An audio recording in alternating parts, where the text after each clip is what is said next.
Contribute? Say something! You want me to say something? Fine. I'll say something. You people.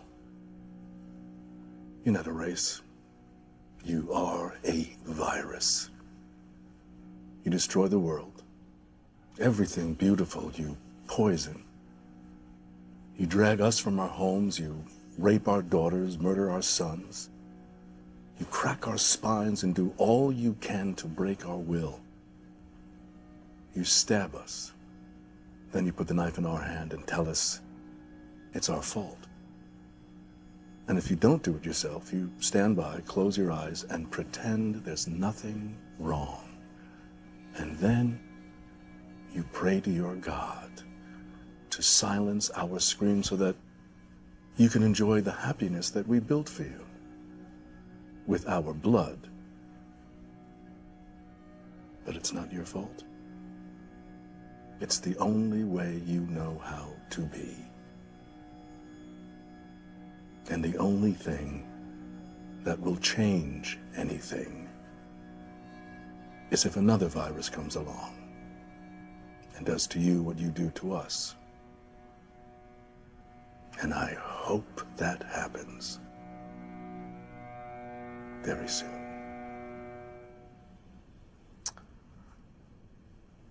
Well, this evening obviously hasn't gone as I'd hoped. And I think I'm having a full-on panic attack right now, so I'm gonna go to the bathroom and get myself together, and when I come back, I hope you don't see me as the devil.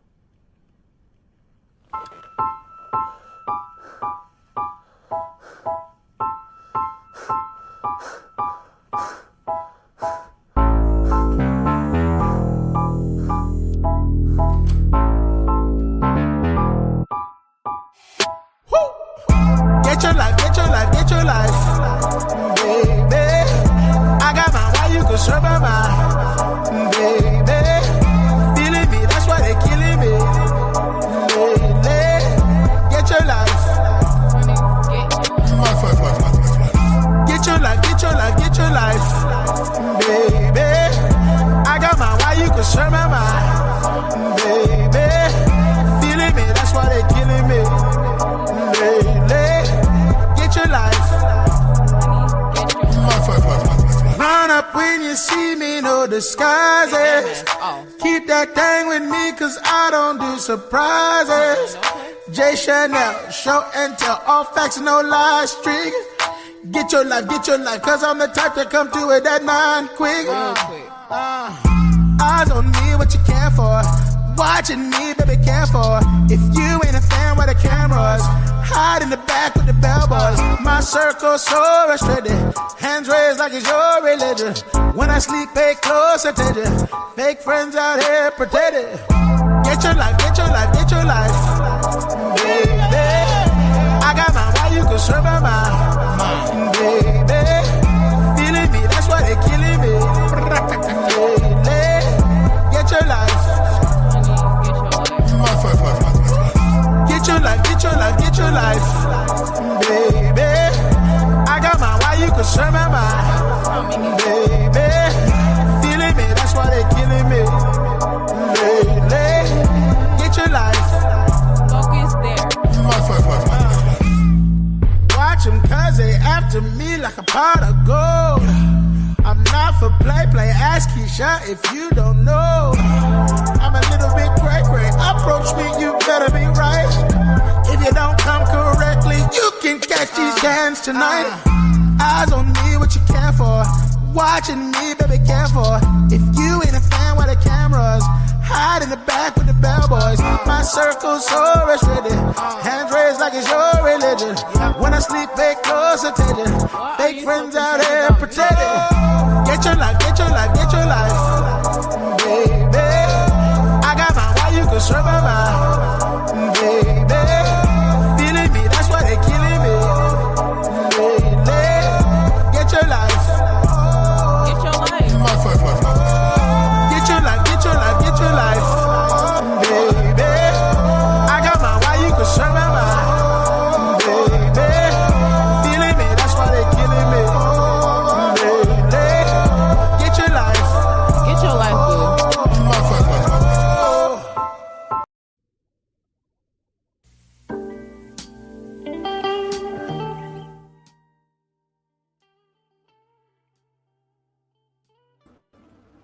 Good morning, good evening, good night, and good afternoon, ladies and gentlemen. It's your nighttime right time, DJ Music, and welcome to another episode of the Chop Shop. Let me slide over here to the listening lounge right quickly and say hello. And y'all give me a one or a two there. Hey, Candy Cane Lane, how you doing there? L Boogie, great to see both of you. Give me a one or a two if your ladies that can hear me. Hey, Sandy, how you doing? Great to see you. Welcome in. Welcome. Great. Have a great day. Y'all ladies that give me a one or a two if y'all can hear me loud and clear down there before I get started here. Make sure we all good here. I think I'm good to go. Well, it's gonna be a little touchy subject here today there, folks. See what's on the screen, American black and white. I'm not gonna use no disclaimer. I'll just say this: hit dogs holler. Hit dogs holler. That's all I'm gonna say. All right. If anything I'm about to say offends you as my palm-colored brethren, then I'm talking to you. If it doesn't affect you, then I'm not talking to you. But as you can see, look at the screen. This on the left side, you see all the way back to the 1960s. There were some of my palm-colored brethren didn't want us, folks that look like me, to go to school with their children. Now look on the right-hand side of the screen. You see an iconic photo. I don't think people realize the significance of this particular photo that we're looking at. The young black female surrounded by folks back in the day. Because remember the young lady that tried to go to school and the hordes of people that was outside screaming at her because her parents wanted her to have an education, part of the American dream. Let me turn this background out just a little bit more. Feels like I don't want to be screaming. But anyway, it's Thursday afternoon, 7/9/05. I remember some time ago, this particular day has a significance to me. It's when I signed up to become a Marine, not knowing the history of what I was signing up for. So I'll start there. The history of the Marine Corps, the few, the proud, the Marines. Some friends of mine that we hold that moniker dearly, not understanding that the moniker was never meant for men of color. It was only meant for them. So much so that the first black man to be in, this is the problem that I'm having. Hold on just a second. Let me put this phone on mute here. Folks always want to call you at the wrong damn time of the day. This is, look. Don't call me when I'm working. I know you can't see it, but I got a message for you. No, you got to come to the lounge to get that one. But anyway, folks, sorry for the interruption there right quick. Let me go ahead and set this phone so I don't get disturbed anymore. Just 1 second. There we go. Now, back to what I was saying. Moffett Point. I don't think too many people know the historical significance of that as far as being in the Marine Corps. But back to historical significance. Throughout the Civil Rights Movement, there were some iconic pictures taken by this folks, Getty. Took all kind of pictures that we now can go back into the archives and look and see what we as black people were facing at this time. So many times I hear these black men saying, forget the past. The past isn't important. Well, on my screen in front of you, this is why I tell you, those who don't know your past is doomed to do the same damn thing. Am I wrong? Look at the screen. Look at the middle part right there, right above Trump, the cult called Trump. All of those were white women that were screaming at a little black child because she wanted to go to school. And they're trying to convince me at the age that I'm not a survivor of the so-called American dream, because I am. Any black man or woman over the age of 50, you are a survivor.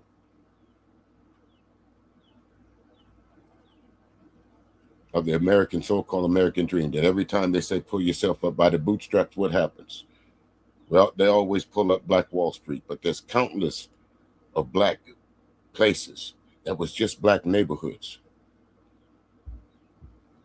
Not too far from where I lived, the Savannah River plant. That was a thriving black town at one time or the other.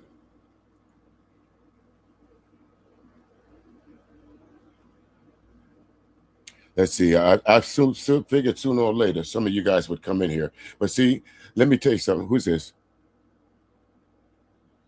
What's there? Murray Gibson. It's funny how you only come in here with M and not show your face. The coward that you are. The coward that these folks that I'm going to talk about. The coward that Donald Trump is. The shameless amount of ball sucking y'all do to Donald Trump, Stephen Miller, and the rest of the folks like you. Yes, she still is. This is what I'm talking about. This is America. Folks like Murray Gibson. This is America, whether y'all want to believe it or not. And I'm going to show you proof positive all the way from yesterday to today. We're going to start off with a few things. Let's start with this picture here. Since folks don't, they say a picture is worth 1,000 words. Let me show you a picture. That should be worth 1,000 words to you. Now, for all of us that are you're in your early 50s and maybe middle 60s, all the way up until your early to late early 50s, you should remember this guy. Y'all remember him? George Wallace. Look what's behind him. This was a seated member. And look at what he says. Today I have stood where Jefferson Davis, who was Jefferson Davis? But this is who America put in office.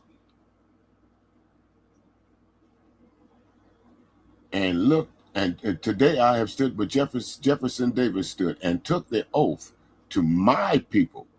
It's very appropriate. I don't have my glasses on, so if I mess up a few words, y'all excuse me. It's very appropriate then that from this cradle of the Confederacy, let me say that again. From this cradle of the Confederacy, this is very heart of the great Anglo-Saxon Southland, that today we sound the drum for freedom, as have our generations and our forebears before us have done. Time and time again, through history, let us rise to the call of freedom. Let me say it in his voice. Let's rise to the call of freedom. Love and blood that is in us and sends our answers. Would you let your kids play with pelican snot? Yeah, just ad-lib there. But you get what I'm trying to say about George Wallace. These were the folks that was enacting laws back in the 50s, 60s, and 70s. George Wallace has now been replaced by Stephen Miller. George Wallace has now been replaced by Donald Trump. George Wallace has now been placed by the turtle. That where is he? Why have we not seen a seated member of Congress active? Y'all know who I'm talking about, the turtle that froze up on the stage a couple of times. For all we know, he could be dead.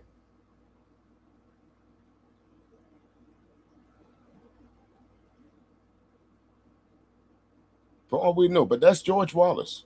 And guess what, folks? At the end of George Wallace's life, when he could do no more harm to black people, brown people, yellow people, red people, guess who ended up taking care of him? Not one of those folks he was standing and said he took the oath for. Not one of them wiped his nasty lily white ass or brought him some food at the end of his life.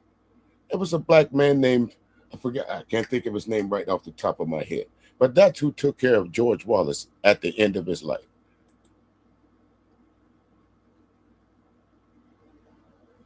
That's who this guy was. And that's why I say sometimes we as black people, we are too fucking forgiving. The only thing George Wallace would have got from me was silence.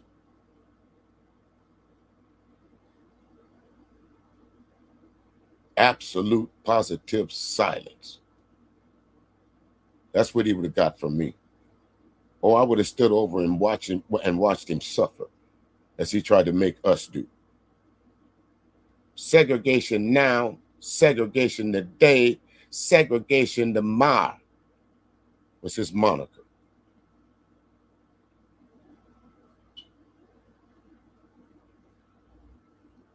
Now, let's do this.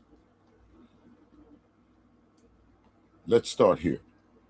Like I said, Stephen Miller is a reincarnation of George Wallace.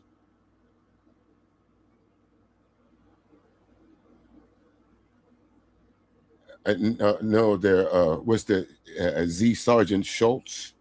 Were you from the Hogan's Heroes? Believe me, sir, you don't really want the answer to that, do you, Sarge? Schultz. You know, Schultz was a pretty dumb motherfucker. Remember that from Hogan Heroes? He was pretty stupid, just like you, pretty stupid. You gets no grace from me today coming in here. You come in here with dumb answers, I'm going to get one back at you. Because unfortunately, the worst thing for folks like you is an educated black man, Schultz. You don't even deserve to be called a sergeant.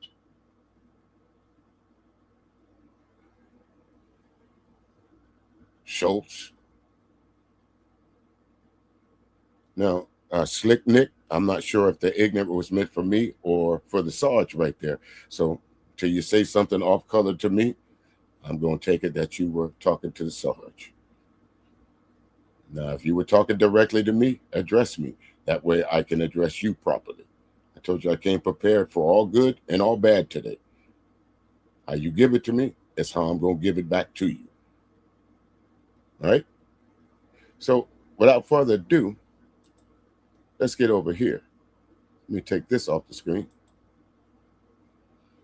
There's a new sheriff in town, and his name is DJ Music. Now, let's start here. Like I said, with Stephen Miller. Check him out. Her strength and her courage. I'm reminded of a famous expression. The storm whispers to the warrior. Okay, since now I know that you're talking to me, Slick Nick, ignorance is not knowing. So who's the real ignorant one? Both of us are ignorant because I don't know you and you don't know me. Now, it's a story because I'm going to call you stupid. I'm going to call you dumb. There is a big difference, isn't it? Ignorance is not knowing. Ignorance is the lack of knowledge until you receive that knowledge. Slick Nick. Now, sit your ignorant ass down and learn something so you won't be ignorant when you leave here. You know it. Here's a little something that need to be heard. I was going downtown. What's that word? Don't fuck with me today. I've had a bad week. And I'm looking for some motherfuckers to take it out on. Like you. Slick Nick. Sergeant Schultz. Wrong guy. Wrong day. I came here to vent against you motherfuckers like you.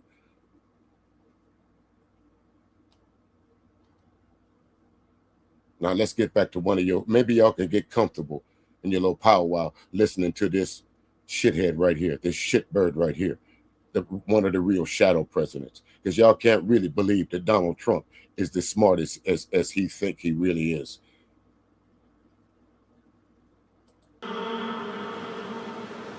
That you cannot withstand my strength.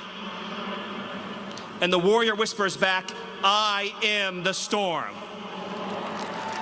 Erica is the storm. We are the storm.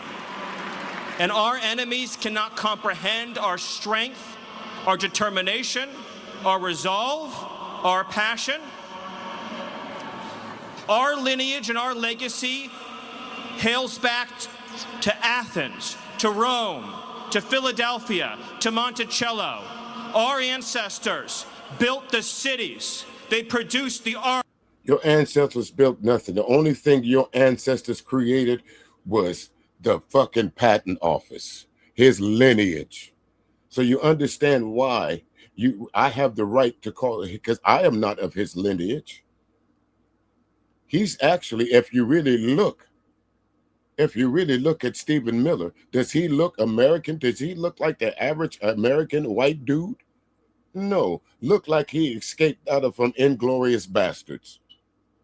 Look like his name should be Claus, not Santa. Heinrich, not Stephen. It's not dog whistles. He's not no recovering cynic. This is not dog whistles. Trump in this last couple of 10 years has emboldened folks to come out of the shadows and say this on live TV in front of millions.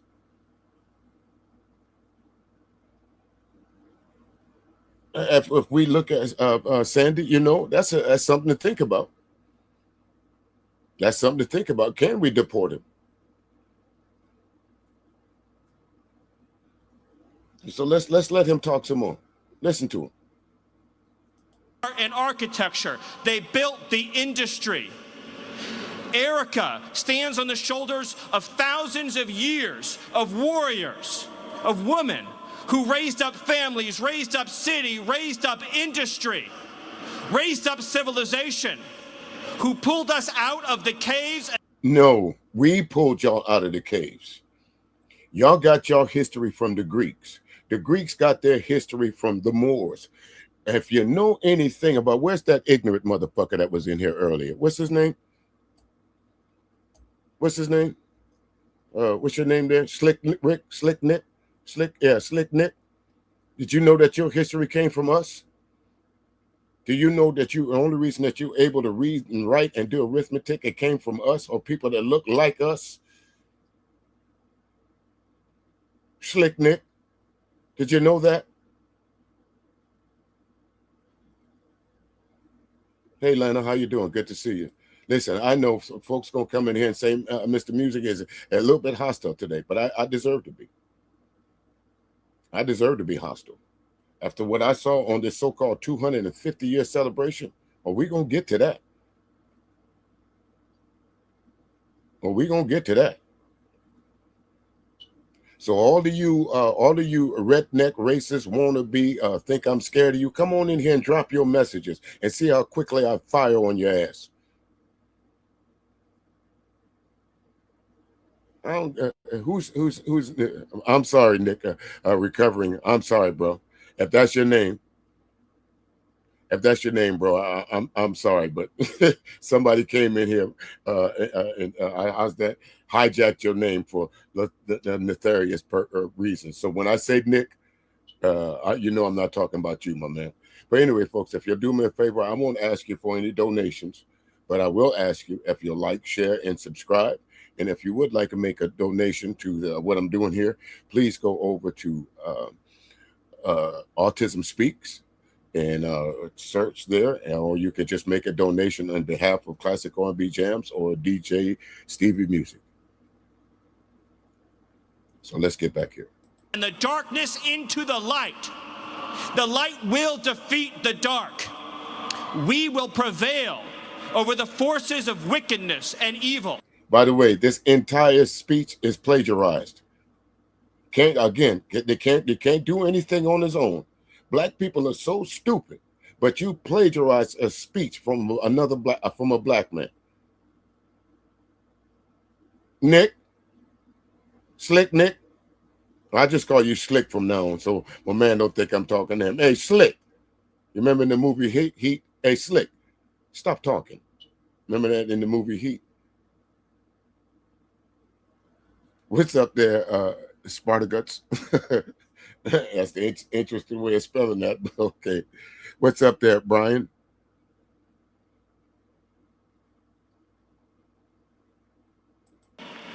They cannot imagine what they have awakened. They cannot conceive of the army that they have arisen in all of us.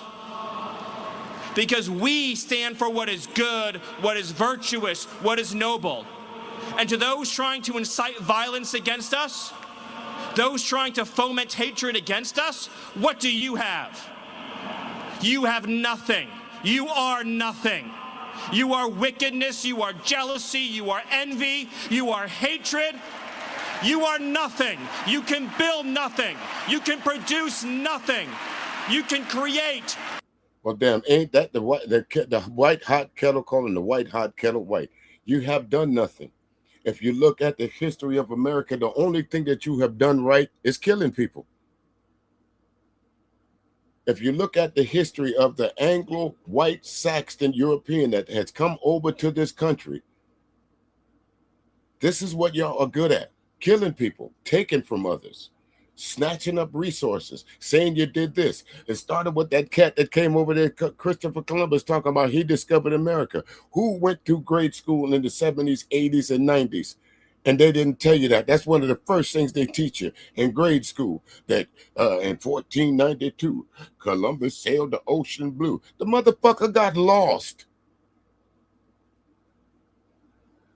And you're lucky he was in the Atlantic instead of the Pacific, because the Pacific has no memory.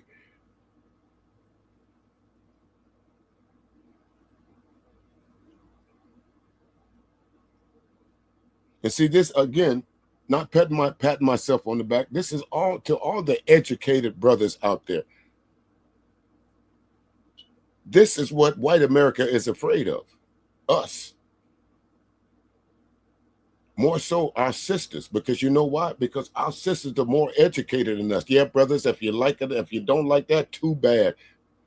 Scratch your ass and get glad, because our sisters are more educated than we are. Proven fact. Call it simping, call it caping, but I call it truth. 86% of black people that have some kind of degree are women. Black women, moreover. What's that? I think 68% of the black business that are created in this country are created by black women. So why do you think they're after them? Why do you think they're after black women in particular? Why do you think Trump has such a vitriol for black women? Because he understands that's the only thing that you can't defeat. You can't defeat the strong will of a black woman. I got into an argument with someone by some time. How would you describe black people as a whole? I said with one word: resilient. As we are.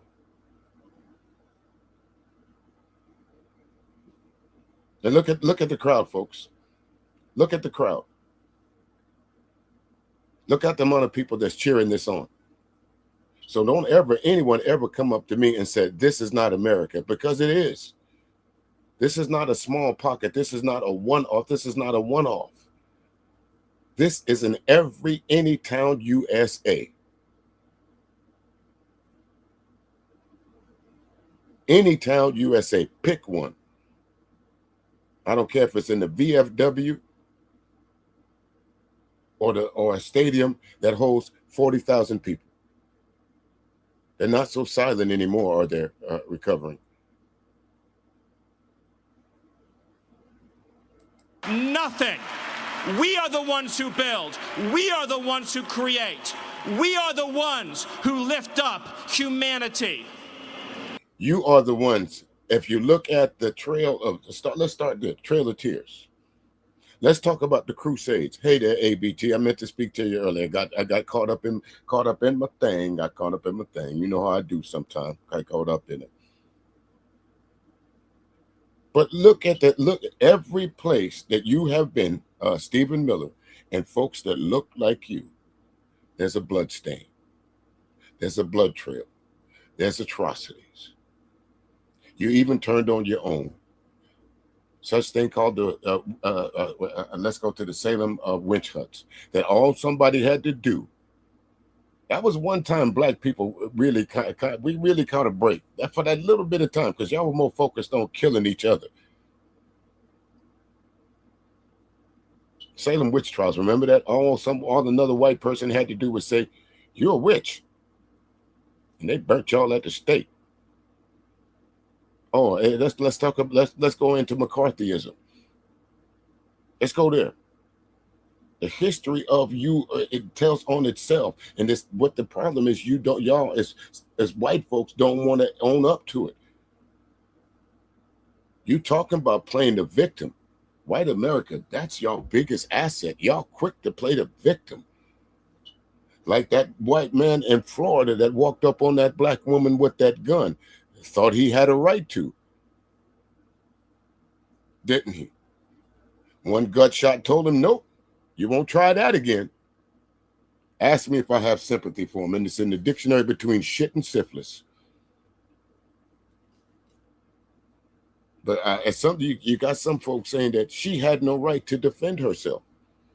And this is exactly what Stephen Miller is talking about. This is what y'all were doing in the 50s. This is what y'all was doing in the 60s. This is what y'all was doing in the 70s. This is what y'all was doing in the 80s. This is what y'all was doing in the 90s. This is what y'all doing right now to this day. Right, black, hot, black and proud. This is what you're doing right now. We find young black men and young black women up on trees with ropes, trying to tell us it's suicide.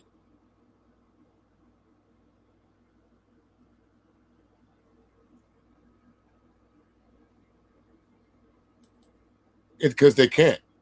Black and proud, because they can't. Because they know they would be contradicting themselves.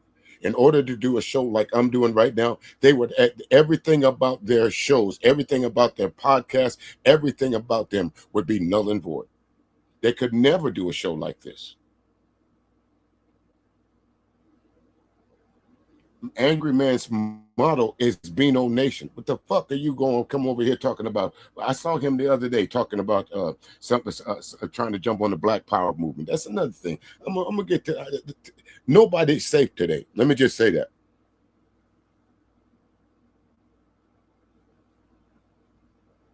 Nobody's safe today. Nobody. Sambo soldiers, racists, nobody. I don't know why he's so upset. Cold olds. I don't know.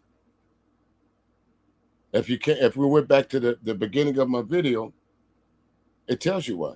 Because that's the only way they know how to be. Here we go again. Here come Papa Bear. I knew somebody, sooner or later, I knew somebody would come in here with that black on black crime shit. I knew you would. Papa Bear, I was just waiting. I know y'all was just waiting at the little keyboard to type that in. How long did you take that to type that in? Or is that a prepared statement that you just click on and it pops in?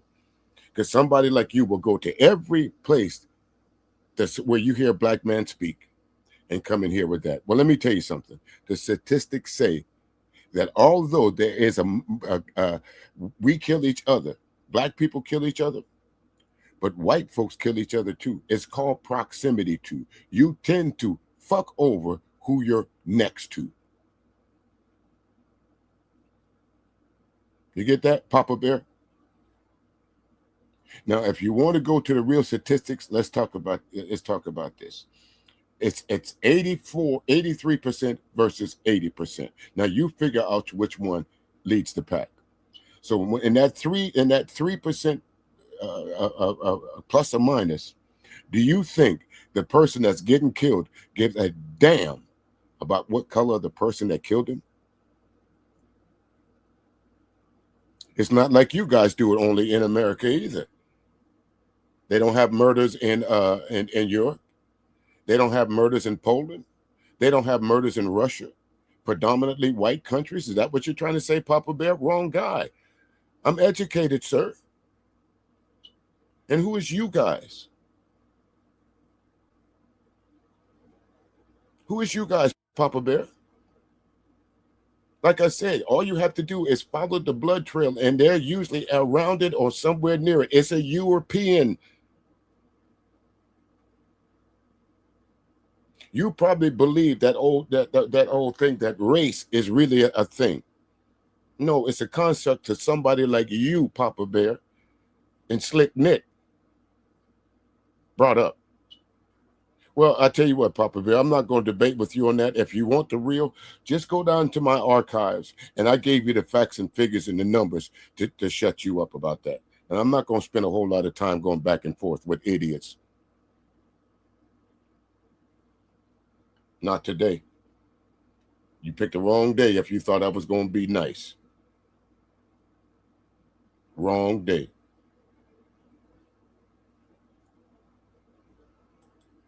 You thought you could kill Charlie Kirk? You have made him immortal. You have immortalized. There it is. He says that. I'm going to be stopping a lot on this guy because that's how they hold Charlie Kirk in such high esteem. A man that says black people have low IQ. So let me ask you, Sambo Soldier, something. Y'all never heard Charlie Kirk say that?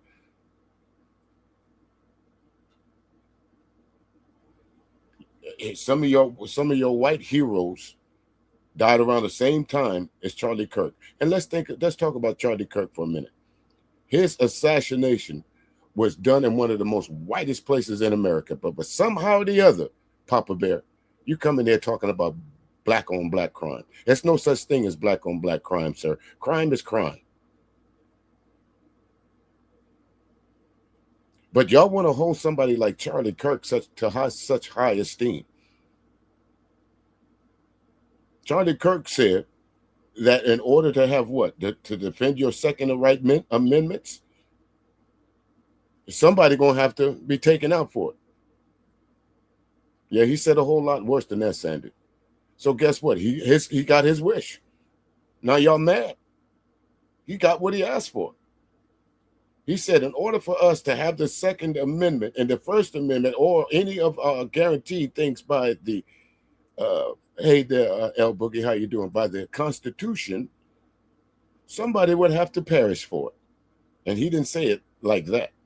So he got his wish. Say that again, Wilbert. Actually, I don't give a damn about Charlie Kirk. I say good riddance to bad rubbish. Charlie Kirk never had anything good to say about black folks. So why should I have something to say about Charlie Kirk? Show me one time that Charlie Kirk said anything good about a black man, woman, or child. Show me one time. Charlie Kirk. And now millions will carry on his legacy. And we will devote the rest of our lives to finishing the causes for which Charlie gave his last measure of devotion. You cannot defeat us, you cannot slow us, you cannot stop us, you cannot deter us. We will carry Charlie and Erica in our heart every single day and fight that much harder because of what you did to us. You have no idea the dragon you have awakened. You have no idea how determined we will be to save this civilization, to save the West, to save this republic. Because our children are strong, and our grandchildren will be strong, and our children's children's children will be strong. Well, let's take a look at that there. Let me read this here because I got to make sure before I say anything to anybody that might be considered disrespectful. Like I said, I'm going to meet you where you're at. So Gorgonzola, halfway on the Amorph page. What do you mean by that? I'm not familiar with that. Or what are you talking about? So if you expound, and when you do, depends on how I'll respond to you. All right. All right. Is that fair enough?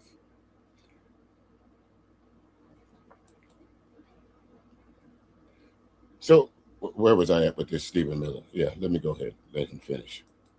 And what will you leave behind? Nothing. Nothing. Nothing.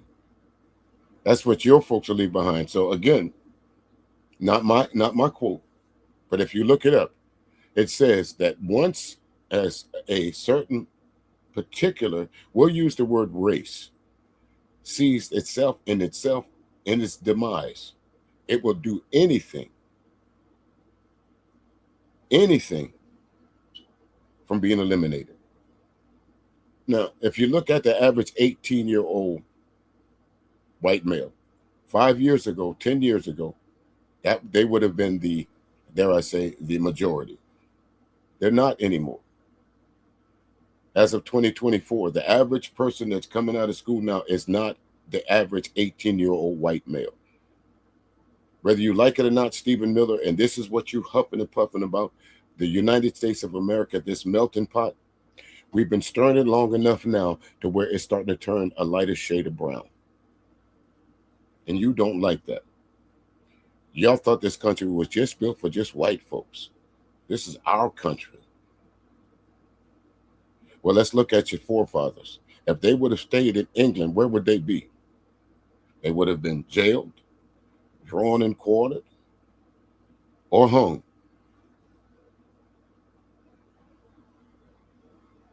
One or the other, if y'all would have stayed in England or Great Britain. You would have been called treasonous. You would have been called insurrectionists. That shit that went on in January 6th, a couple years back, there wouldn't have been no jail cells full of y'all. Trump wouldn't have been able to pardon any of you because all of you would have met your demise if you were in England. That's Thomas Jefferson. That's Ben Franklin. That's all of them because they were considered traitors to the motherland. They gave us this clever thing that the Boston Tea Party was the kickoff of the river. Come on, throwing some tea in the harbor. That's all it took. You also told us that Paul Revere rolled through all these places and say, hey, the British are coming, the British are coming. Forgot to tell us that Thomas Jefferson, what's his name? Paul Revere, famous midnight ride. He didn't complete the ride on his own. They forgot to tell us that one of them men on them horses was a black man. They forgot to tell you that. So what have you built so far, Stephen Miller? Other than a legacy of running from somebody. Other than a legacy of murder and killing and raping and pillaging. Let's look at your ancestors. I think they would be quite embarrassed from what I understand you of Jewish heritage. Hey, what's up there, my Geechee Gullah sister B? You know what I'm saying? Hands on the wheels, 3-6. Watch your 3-6 and your 9, all right? You know how that traffic is around here, especially this time of day. Ooh, brutal. But listen, let's listen to the rest of this guy here. To our enemies, you have nothing to give, you have nothing to offer, you have nothing to share, but bitterness. We have beauty, we have light, we have goodness, we have determination, we have vision, we have strength. We built the world that we inhabit now, generation by generation, and we will defend this world. We will defend goodness, we will defend light, we will defend virtue. You cannot terrify us, you cannot frighten us, you cannot threaten us, because we are on the side of goodness, we are on the side of God. I want y'all to understand that this speech that he's spouting, this is a speech by a black man. So he using the words of a black man to route up his base. Let that make sense. This just like the red pill guys, the blue pill guys, the pink pill guys, and all these other folks. They're using the idea and the concept from a woman to say that they don't like women. How much sense does that make, y'all? Now, might not know about Stephen Miller. You might have heard of him.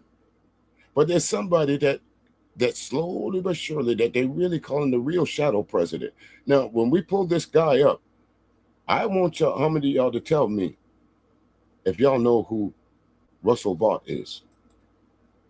Y'all tell me. Put a 1 or a 2 or chat room right now if y'all know who Russell Vought is. Put a 1 or 2 in the chat if y'all know who he is. Anybody? Remember, a couple of weeks ago, I was talking about Kevin Roberts from the Heritage Foundation. He's pretty vocal. Anybody know who bought this? Here he is. Administration that you've probably never heard of, at least until the president posted this.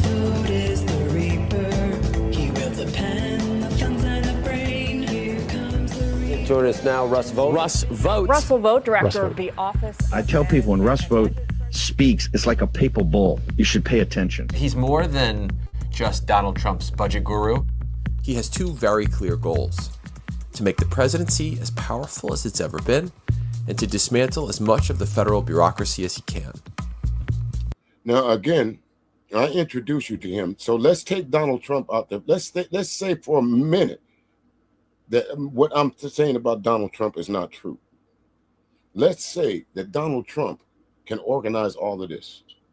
Let's say that what's going on now, that the Library of Congress is not under attack. The Southern Poverty Law Center is not under attack. All things black. You think Donald Trump was really worried about whether his name was going to be on the Kennedy Center? Don't you think somebody had to put him up to that? I think we're giving Trump a little bit too much credit. We're not looking deeper. We're not willing to go down the rabbit hole because it's easy to say Trump this, Trump that. But Trump cannot do this by himself. He's not that smart. I don't give a damn what no one says. Trump is not a smart man.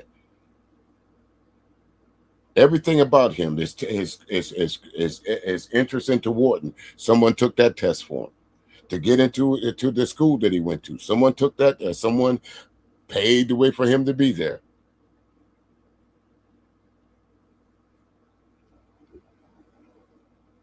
So let's dig into who this guy really is. People have referred to him as the shadow president. I'm Andy Kroll. I'm an investigative reporter for ProPublica. I've been covering politics and government in Washington for almost 16 years. I had heard the name Russ Vogt, but he was always just slightly outside the field of vision. And then I got my hands on this video. We want the bureaucrats to be traumatically affected. When they wake up in the morning, we want them to not want to go to work. He talks about... And what's going on right now, folks? What's going on with our Latino population? They don't want to go to work. Why? Because at any time, we just saw I think this was just a couple, in less than 72 hours, ICE is taking someone else out. And the normal cover-up, they put a bogus picture up of some criminal with some name on it and said it's the guy that they killed. Badgering the man's name, saying he's a criminal, he's a illegal alien, he shouldn't have been in this country, not having the ICE, trying to absolve ICE of everything that they do wrong. He tried to run over us with the car. A couple of weeks ago, we had a policeman. The best thing that he could do was stop some shoplifters, was to shoot into the car, killing a 1-year-old child.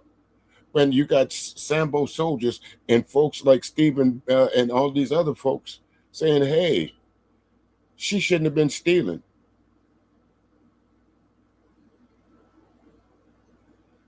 And wonder why somebody tried to coin the phrase Black Lives Matter. And as soon as we coined that, just like music, just like art, just like everything else, y'all hijacked it. You found some Sambo soldiers that was willing to go along with what y'all was doing.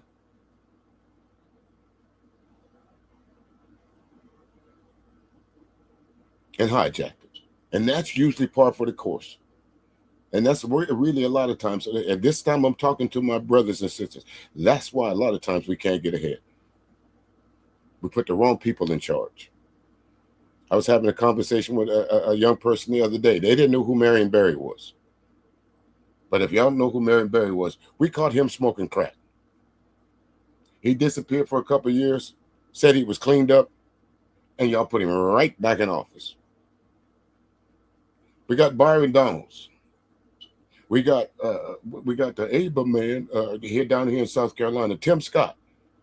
got on nationwide TV and says, oh no, there's no such thing as racism. Racism is a thing of the past. And we got the biggest race Sambo soldier of all, Clarence Thomas, sitting up in one of the highest offices in the land, kicking the shit out of the very same thing that helped him achieve his greatness, as they called it.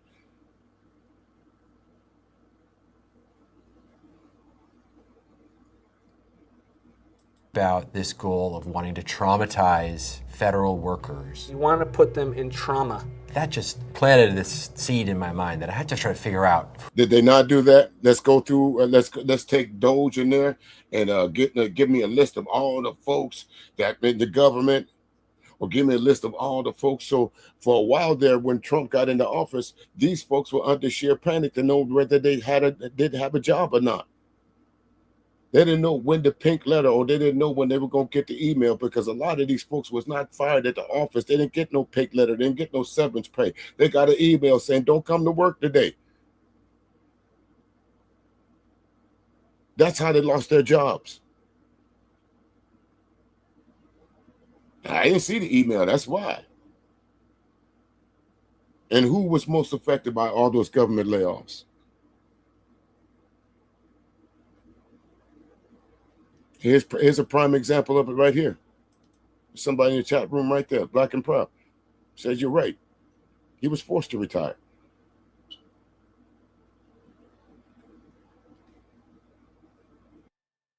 Who this person is. He declined my request for an interview, so I set out to talk to everyone I possibly could, watch every video, listen to every podcast. I obtained hours of briefings to his supporters that had never been published before. America has experienced nothing short of a quiet revolution. We know the CRT and the transgender sewage that's being pumped into our schools and institutions. A border invasion. Okay, again, there's that old thing. See, what happened was y'all didn't take me and other folks seriously.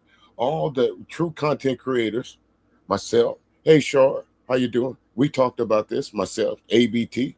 We talked about this. I've had some other folks on that talked about this critical race theory that they were saying that was being taught in schools. It's not. It's not taught in any K through 12 situation. But again, hijack it, put a name on something, make it into a boogeyman, and all of a sudden it becomes reality. But actually what it is with CRT, critical race theory, is America coming to grips with itself. White America having to look in the mirror of the atrocity. And if you stand in a certain mirror a certain way and put up another mirror, it goes into infinity. So you can go back all the way back to 1776 and see how fucked up white America really has been. Now, some folks going to say, well, that ain't all white America. Of course, I'm not talking about all America. John Brown and his sons gave up his life.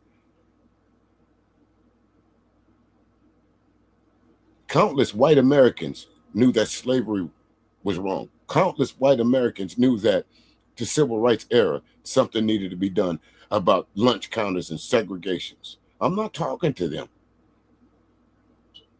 I'm talking to folks on the screen. And folks that gonna come in here like Slick Nick. Notice I quiet them down. Notice they shut up. Notice they went back up into the clouds, tucked their tails.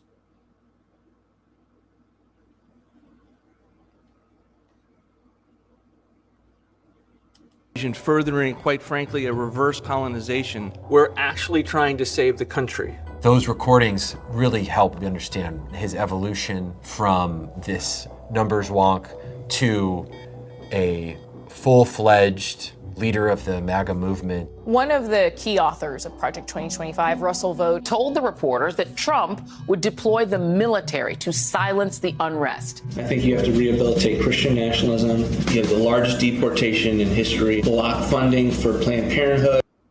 Now, again, listen to all the things that we spoke about at Project 2025. Look at all the things that Trump has put in place. Do y'all really think he was that smart?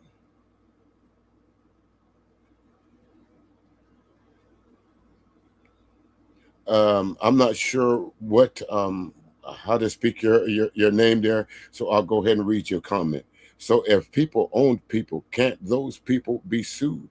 You can't sue the government without its permission here in the United States, sir. You got to ask the federal government, can I sue you first? And you know how hard it is to go to our federal government, the United States of America government, and in its form right as it is right now. They abolished part of what they call the EEOC. They abolished all kind of those things to where you could have a possible chance of bringing some kind of litigation against the government. The only place that black people can truly go now to sue the United States government is to the World Council. But before you can do that, guess what you got to do? You got to get permission, written permission from the United States government first. So I hope that answers your question. Hey, Shar, how you doing? Welcome in, welcome in. I want to be the person that crushes the deep state. Yeah, I called for trauma within the bureaucracies. The bureaucracies hate the American people. He really has a vision to change the direction of American history. We must do our duty for the course of this country, quite frankly, for the course of Western civilization, and for the course of history. Vogt has always seen himself as a blue-collar political outsider, even though he's spent basically his entire adult life here in Washington. Now, I want y'all to think about that. When you go over to the Heritage Foundation and you listen to folks like Delano Squires, and you listen to John Roberts, and you listen to a whole lot of those other folks over there, one thing they always use is unelected bureaucrats. Isn't this an unelected bureaucrat that's on the screen right now? He holds no public office. But he is indeed the shadow president, because now that you know who he is and now you know his connections to Project 2025, John Roberts and Trump, excuse me, not whatever his name is, Roberts and Trump, now you know. These are the people that's upsetting the America, trying to say that we are not the patriots. They're not patriotic, folks. Ask yourself, white, black, or whatever you are or be. If you call you American citizen, does this sound patriotic to you? The first job that seems to have left a real mark on him, and it did leave a serious imprint, was when he got a job working in the mailroom of a senator from Texas named Phil Gramm. This is a collage of political giveaways. I am not going to spend more money we don't have on programs we can't afford. And if you don't know who that guy is, I tell you, the past will shoot you up. This was in 1995. Back in 1980s, there's such thing called the Gramm-Welkman Act. And I see why the military got so boosted up. They didn't want to spend money on social programs. They wanted to spend that money on building up the military. That's why the military budget is where it's at right now. You got to go back in history. Like I said, those who don't know your history, you're doomed to repeat it. Look, and the thing about it is, I want you to look at the contrast in age. Here it is, 1995. Now look at this guy. Still old and still like Strom Thurmond. The laws that Graham put in place, generations gonna have to fuck with. Generations. But you say that, Blackhawk, these black YouTube content creators don't get it. Trey, the Truth Teller panel was full of racist white people last night, and they welcomed them with open arms. It was embarrassing as fuck. And I agree with you. You know, for those who really believe that those guys coming over there talking about, well, we're going to get to that. I'm going to let Malcolm tell them about that a little bit later on there. I'm going to let Malcolm tell them about that, Blackhawk. Bill Gramm was the ultimate budget hawk. He was sort of half-jokingly referred to as the most hated man in Washington. Our problem really comes down to the political power of the public employee labor union. He was willing to make enemies not just of Democrats, but of Republicans as well. And that really gives you an insight into Russ Vogt. When he was inside the legislative branch. He finds himself battling far more with fellow Republicans who, in his view, are not living up to the principles of what it means to be a conservative. He grows so disillusioned that he leaves.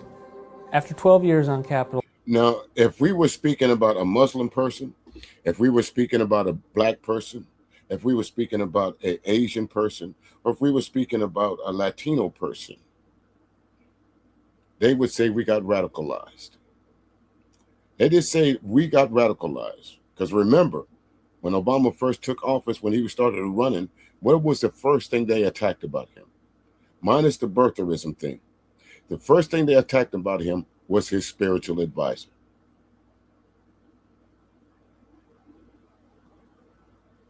That was the first thing that they attacked. Am I wrong? Hill, I was often frustrated by why more members of Congress simply didn't do the right thing. Most of them spend too much time listening to the loud vocal groups in their district clamoring for more government. He goes to this new upstart group. Here we go again. What's that, William Hope? Okay, William, he said African Americans are the next to be deported. Deported to where, sir? And you might be right about that, because actually, if you hear my voice right now, and if I was born in Kentucky, am I an African American? No, I'm a Black American, sir. Where you going to deport me to? Where you going to deport my families to? Where you going to deport all the other Black people that was born in this country, just like you, William? I'm guessing, William, that you were born here. But let me give you an idea of something, William Hope. Let me give you an idea of something, William Hope. And maybe you'll change your name to after this. Okay, William, Bill.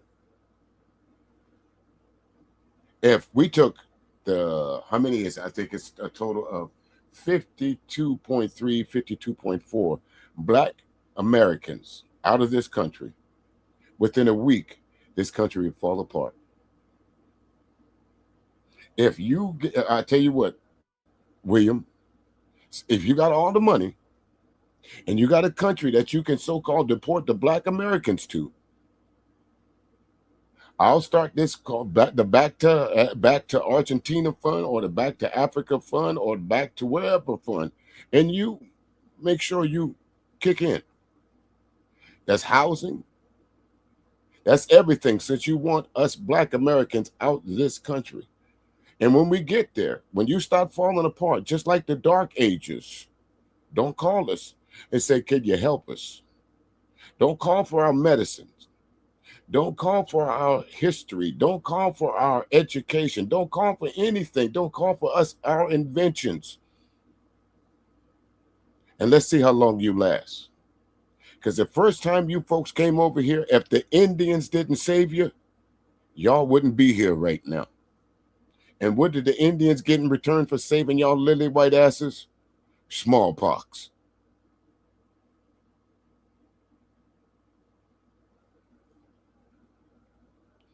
Well, when you come in here, like I said, I don't know, William Hope, if you're friend or foe. So it's all about how I read things. So if you're African American, then, sir, you might be right. Y'all might be the next one there. Who's that? What's the group? The group that just lost the TPS status, temporary status. Now, if you're talking about the Haitians, you might be right about that. So we good, William. We good. We good. So you might be right about that. But me as a African, a black American, where are they going to deport me to? Right. So they're after the Haitians now. But again, no disrespect to my Haitian brethren, but when someone says your status here is temporary, that should mean sometime, at some point in time, either a law is going to change or your temporary status is going to run out. Unfortunately, it ran out under the Trump regime. They didn't have to lift that TPS ban, but they did. So, William, in this case, you're absolutely right. African Americans are the next group to go. But, Donald Trump said, when he rid of all the immigrants, the black folks said we can get them jobs back because y'all came over here, the Haitians and the Latinos and, all those other folks from them S-hole countries, as they call them, they're taking our jobs. Last time I picked peaches, I was a kid, and I just did it for fun. I need a little money. Didn't have a lawnmower to cut grass, so, But anyway, let's listen to more about Mr. Voigt. Called Heritage Action, the quote-unquote new fangs of an old beast, which is the Heritage Foundation, the sort of long-standing conservative think tank. And he becomes basically the chief antagonist of his own party. Let's give him a warm welcome. Russ Vogt. We believe that every member of Congress needs congressional accountability, whether they're the best or the worst member of Congress. You should not fund and pay for Obamacare. It's hurting the American economy. Fund government, but not Obamacare. Now, here's what it is. This is not Obamacare. That's just a label that you white Americans decide to put on it. The ACA, the Affordable Health Care Act, that's been around for how long? But because we got this, as y'all want to say, so as the Sambo soldiers would say, this man with a white mother, all of a sudden we put this label of Obama on it. And what does that do? It creates another boogeyman. It creates a stigma that this is only going to go to black folks. But it's funny, those same members of Congress that are over there railing against Obamacare, it's funny that they're using it. Let that make sense. The same folks that was talking about when Obama bailed all these different people out that benefited from that. The PPP loans and all that when Biden was in office. They all benefited from it. But they'll stand up in a crowd to their red meat audience and say, we got to get rid of Obamacare. When they're using it. We're one of the few civilized countries, as they call us, that the entire population does not have universal health care. We're one of the richest countries in the world that does not have universal health care. You got millionaires all over this country, scattered throughout every state in the union. We got a military budget of trillions and trillions of dollars. What's up there, Chris? Yes, Chris. How you doing? Well, let me tell you something. Mitt Romney, his folks is from around here. If you come to Charleston, South Carolina, there's a couple streets that's called Romney Street. So Mitt Romney's folks are originally from South Carolina. So I'm going to have to say yes, Chris. Yes, Chris. He is a POS.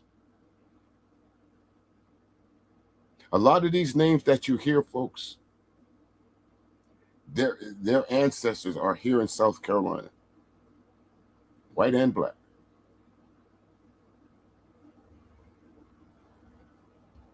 Let's see what else they say about Obama here. What Obama about to say? At midnight last night, for the first time in 17 years, Republicans in Congress chose to shut down the federal government.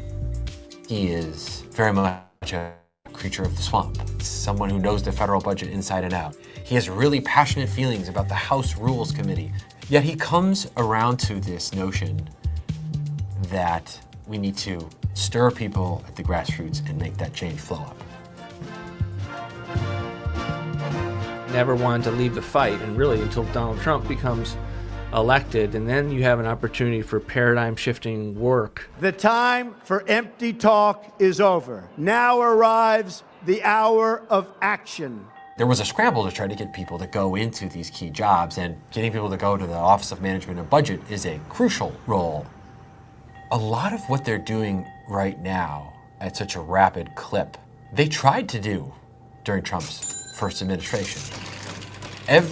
No, I said that when Trump wasn't impeached that second time, and when he announced his candidacy again, I said if Trump gets in office for a second time, everything that he did not do right in his first term, He's going to correct this time. He's not. He's going to put people around him that will only say yes to him. Fortunately, the folks that was around in his first term, they kept Trump in check. The generals, Joint Chiefs of Staff, and some other folks that was in that cabinet, they kept him in check. And then instead of telling the American people about it, you know how we found out about most of that? In books. They kept quiet about it until the book came out. We had to read about it. So don't do me no more favors, generals. What's the guy's name? John Bolton. Read about it in a book. Read about the corruption in the book. We don't want to tell you about what is going on. But read about it in my book after I sell about 3-4 million copies. After I make my money like Trump. Marjorie Taylor Greene. The list goes on of folks that have profited and now going to talk shit about Trump. You was a part of that machine.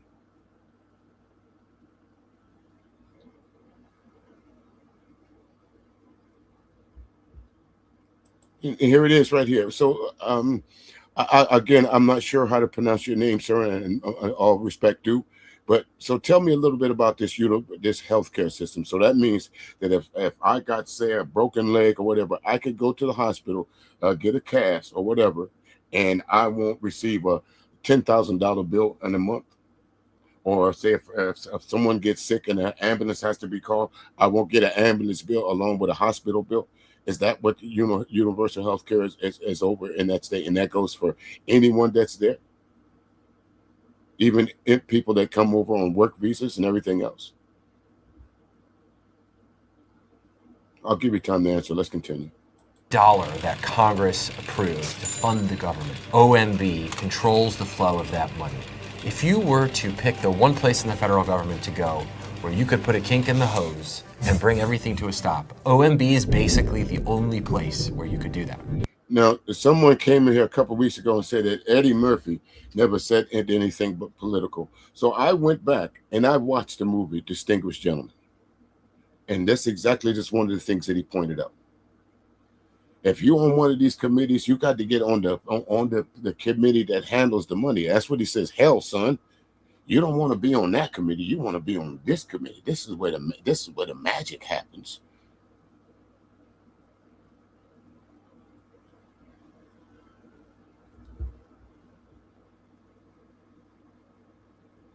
Well, I don't know about that there. I'm gonna leave that comment right there. I don't know if you're friend or foe, so I'm gonna give you an opportunity to explain this comment. I'm not even gonna put it on the screen, but you says asylum seekers are those arrested for or convicted of medis and petties. You mean getting their toes done?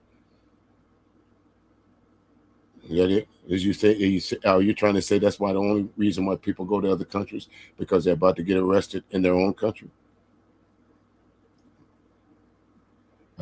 Martin, what's your name? Martia May? Is that what you're trying to say?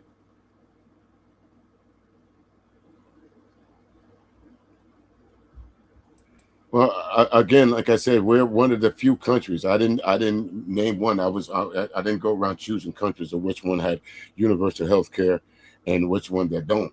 But I can say for the United States, we're one of the richest countries in the world. Notice I said one of the richest countries in the world that does not offer universal health care. So if China is one of those countries, then let's talk about China too. Why not? With all the money that they make, especially from imports or exports, why don't they offer universal health care?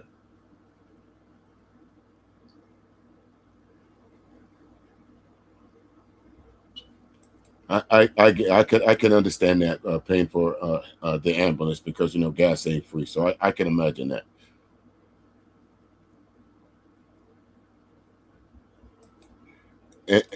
And Sandy, I knew some people someone would come up with this answer, and thank you very much. But you're absolutely right. Universal health care means that all private insurance carriers would be put out of business. I don't think I'll ever see that in my lifetime. I don't think that there'll ever be such a thing as the insurance companies willing to give up this $1 million, billion dollar, $1 trillion industry for universal health care. Two things stay open 24 hours a day, folks: the police and the hospital. Those two things stay open, not unless they get torn down by some act of nature.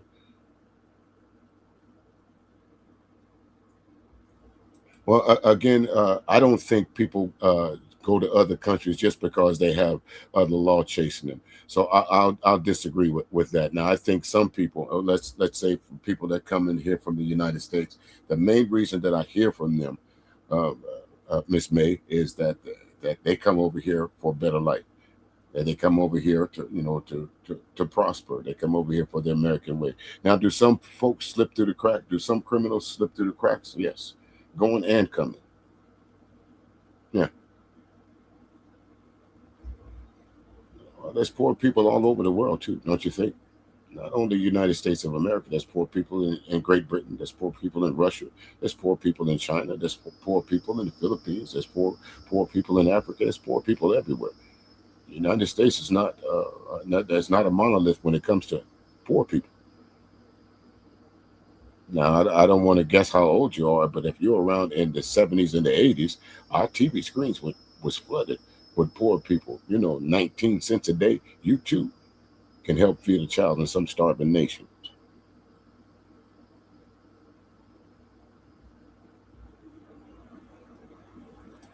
And just as Charles says, their billions of profits drop, but they would remain in business.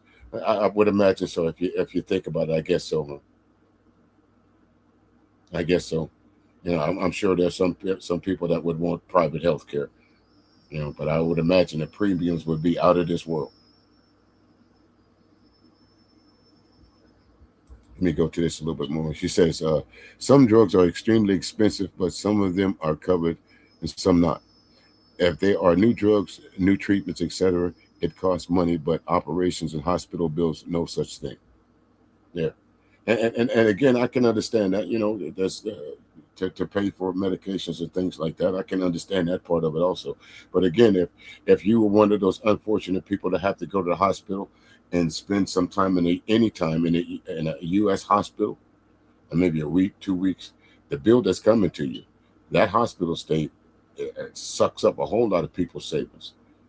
Some people have to choose between, again, medication and food because it's so expensive over here. But Congress has the power of the purse. And there is even a law that says the president cannot, quote unquote, impound, to use the legal jargon term, cannot freeze lawfully approved money just because the White House disagrees with it. Well, why that's have what they they done did it? in this case with Ukraine. Democrats tonight are seizing on newly unredacted documents about what's at the heart of the president's impeachment, that freeze on military aid to Ukraine.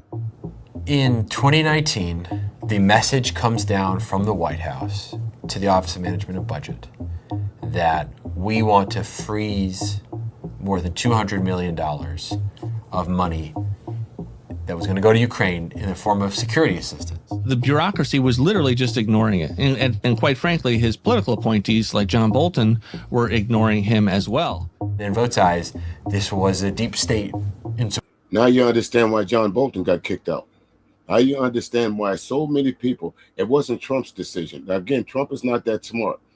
It's the shadow president. This guy that's not the guy that's speaking, but the one that's talking about, that's keep calling these folks bureaucrats and the bureaucracy. Who is it? Can you put a name on one of these bureaucrats? Can you round them up? Are they Democrats? Are they Republicans? Are they independents? Who are these bureaucrats that you're referring to? Because when I hear John Bolton's name, the first name they think I come to mind is Trump. Subordination, a rebellion by employees who weren't on board with the president. And we cut the money off, and it was like all hell broke loose within the bureaucracy. Well, he got impeached, yeah. And so, Again, another mouthpiece, Tucker Carlson. Another white mouthpiece. Resolution impeaching Donald John Trump. Impeaching Donald John Trump, President of the United States, for high crimes and misdemeanors. Vote has repeatedly said that they didn't break the law, even though this government watchdog said that they did. But really, he sees this as a kind of first test moment in a strategy that he believes actually the president should use, and should use far more often and aggressively than even in the case of the Ukraine money. It's July of 2020, and Vote is sworn in as the director. We had 6 months to go, and the president said, Russ, we need another term. We're just figuring this out. In the final weeks of the administration, Trump is constantly talking about how the election is fraudulent. This, of course, culminates in January 6th. There is an exodus of senior people in the Trump administration. And that was it. That's another thing. Folks don't talk about January 6th. There were so many people that did not want to be a part of this, that they said, fuck it, I'm gone. They either retired from Congress, they got out of politics, and they slid into the shadows. So that left the door open for who? Trump and his cronies. To put in place people that was loyal to them.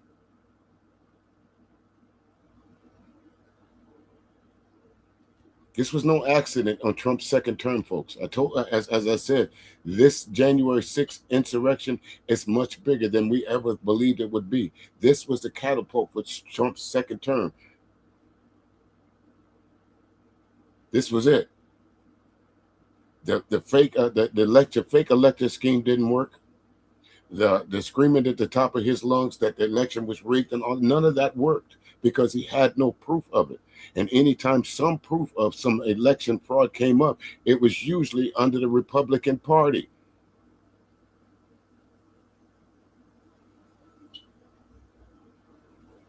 Russ Vote is not a part of that exodus.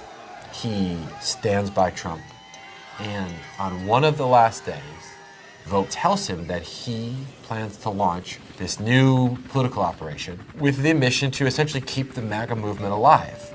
Our next guest has launched a new think tank and advocacy group to advance former President Trump's America First agenda. Russ Vote, former Office of Management and Budget Director and the president of the Center for Renewing America. Russ, thank you for joining. Now, as much as I don't tell people to watch Fox News, this is why you have to watch Fox News. This is why you have to go over and watch The Five. This is why you have to go over and watch when Tucker Carlson was there. This is why you had to go and watch Sean Hannity, because these are the people that they put in front of the whole of America.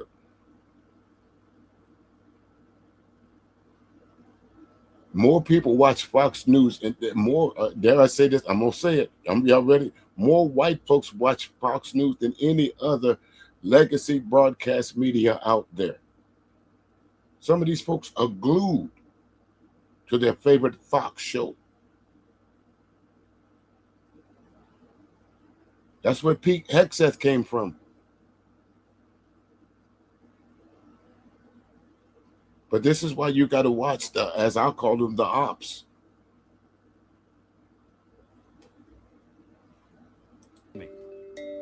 When Vote looks out at the state of the country, he sees quite a darkened landscape. The FBI has been weaponized. The critical race theory is state-sanctioned racism. And what they're doing in our schools and pushing gender-affirming care is chemical castration. In 2022, his organization... Now, again, I'm not here to say anything about the alphabet community, no disrespect when I say that. But again, you're the target also.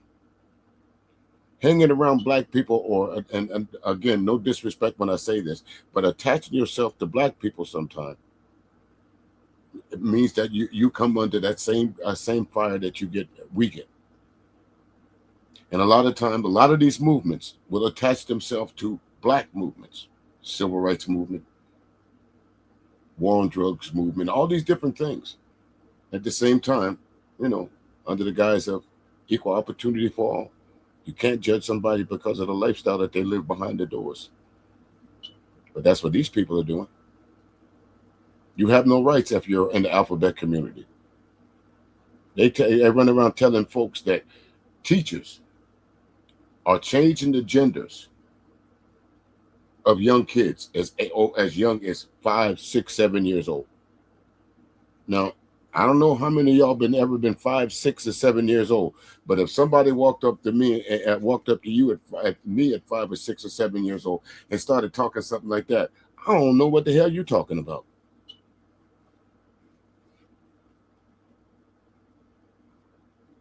What is that? What are you talking about? It won't even be those type words that come out of mine. I'm probably gonna look at you with a face of bewilderment. What is those words you're using at me? I don't know what that is. Chemical cast what?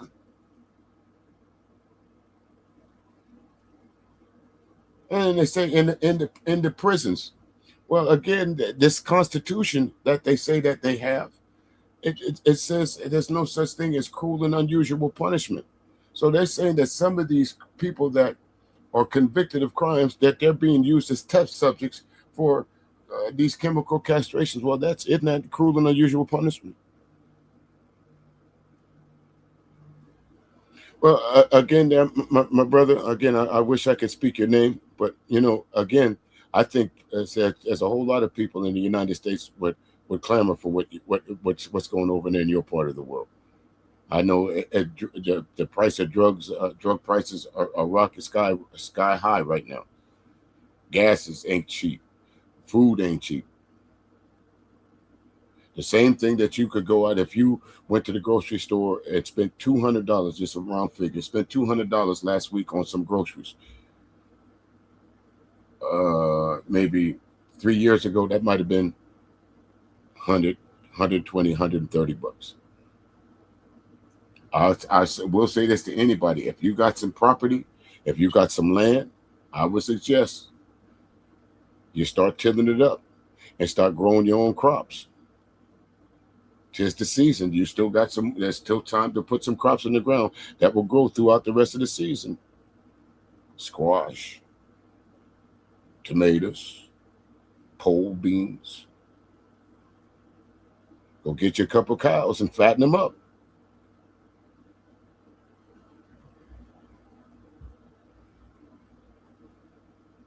Center for Renewing America hosts this gala at, of course, Mar-a-Lago. President Trump is there, giving Vote's operation his imprimatur in media appearances and briefing calls with his supporters. Vote is very vocal in a way that he just wasn't at any point earlier in his career about what he sees as being wrong with America. Right. So we believe that we have become too secular, not just overall in the country, but on the right. Our elites have lost the consensus that we're a Judeo-Christian nation. And so this new project is not only about taking on critical race theory or raising awareness among the grassroots about the weaponization of government, but he's also seeding this deeper notion that America is basically losing sight of what it actually was meant to be. I have no problem. A white Anglo-Saxon country. That's what this guy, John Vogt, or whatever his name is, Vogt, Judeo-Christian, is an oxymoron. Didn't seem right to me either. But then again, that's why I like educated folks coming into my whatchamacallit, because there's that old saying goes, you're never too old to learn. So if you don't mind there, let's see, Cold, KO 338. If you don't mind, expound on that. Type it and I'll put it on the screen why it's an oxymoron. So folks can't say I'm just making shit up, okay?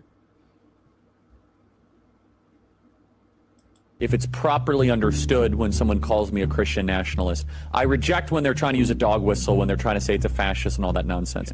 But should we lean into this? Unlike most pejoratives, it describes something that's true. We are Christians who are nationalists. We are people who believe that we have a Christian nation. Right now, churches have all of this talk about love your neighbor, and they don't have any ability to say, no, we do not want that group of refuge coming from that country that is dominated by Sharia law. We don't want.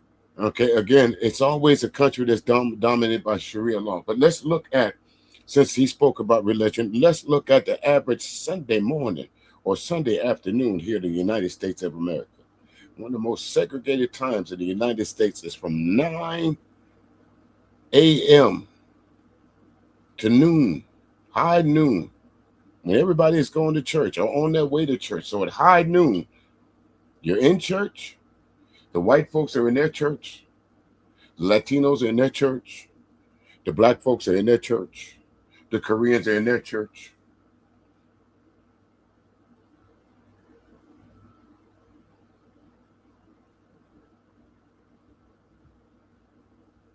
Again, so it's an ideology there, Black Hawk.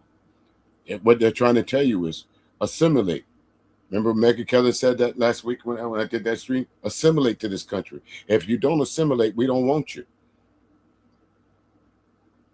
You don't think Megyn Kelly has the ear of Donald Trump? We can go back and we can literally listen to the footage of her fawning over Obama.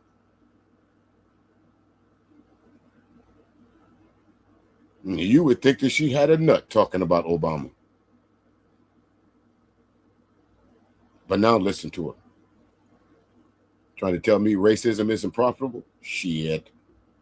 Or as my man said it, shit. He takes his vision, his plan, his ideas straight to the grassroots. Honor all the work that Russell Vogt has been doing. Those Thursday calls, I look forward to every week. He has this weekly briefing call with anyone who is a supporter who wants to tune in. We have largely failed to turn back the overwhelming tide of government. We have largely failed to turn back the overtide of government. Meaning is, wait a minute, we're losing our grip.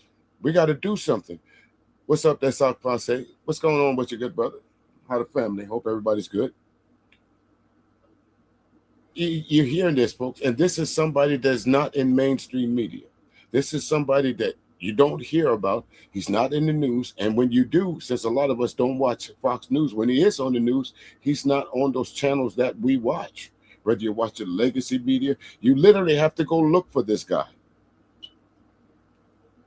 An unelected bureaucrat, as the guy from the Heritage Foundation said, is literally running the country. Because again, think about, listen to what he's saying, and then go back and listen to Donald Trump's speeches. Listen to what Stephen Miller has said, and go back and Stephen Baker, whatever the fuck his name is, and listen to what Donald Trump says when he speaks.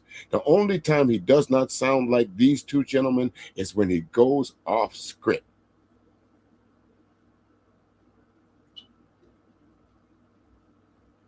These recordings really give you a view at the way he thinks about strategy. So when you're watching television and the words woke and weaponized come out of a politician's mouth, you can know that that's coming from this call, that's coming from the strategies that we're putting out and trying to shape the narrative. Again, hijacked. They took a word that meant something in black communities. Woke meaning stay safe, keep your eyes open, don't be in these sundown towns, be careful of where you stop at. Make sure you, when you're traveling, especially the areas, that you follow the routes that's in that green book. Stay woke. Everybody want to give Erykah Badu credit for that. That was in what, 2006? It's been around longer than Erykah Badu. I love Erykah Badu. I love her music. And she might have introduced it back to the mainstreams. But Stay Woke been around for a long, long time. They hijacked that. And this is why, because this guy, he's at the age of knowing what Stay Woke means.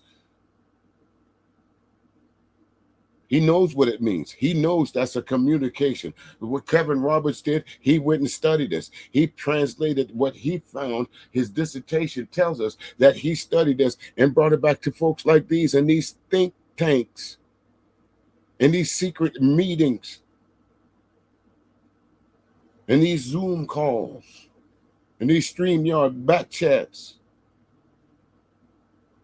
And they say that they'll look at a Muslim guy or someone from another part of the world and say that these folks are being radicalized. What is he doing to the average American citizen? He's radicalizing them. Tell me I'm not wrong, because I'm not.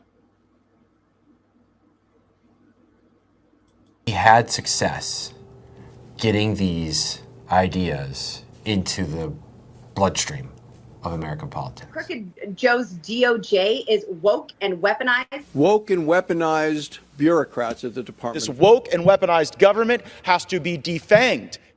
There's a moment in one of these tapes. Now, if you listen to go back and all through all of these, during the Lauren Boebert era to the Matt Gaetz era, and all these other bureaucrats and elected politicians in this era, they all said the same thing. When they all hit the Sunday morning shows, they all read from the same script. Now, wonder where that script is coming from. Now you know. Now you know. If you didn't know, now you know. When you would listen to them and say, damn, all these folks sounded vaguely familiar. It can't be that coincidence. Am I wrong? Am I wrong? They're all starting to sound familiar. Now you know why they do sound familiar, because a script goes out, an email goes out. This is what you say on them Sunday morning shows. Don't deviate from it. Or if you have to deviate for it, come up with some bullshit ass answer.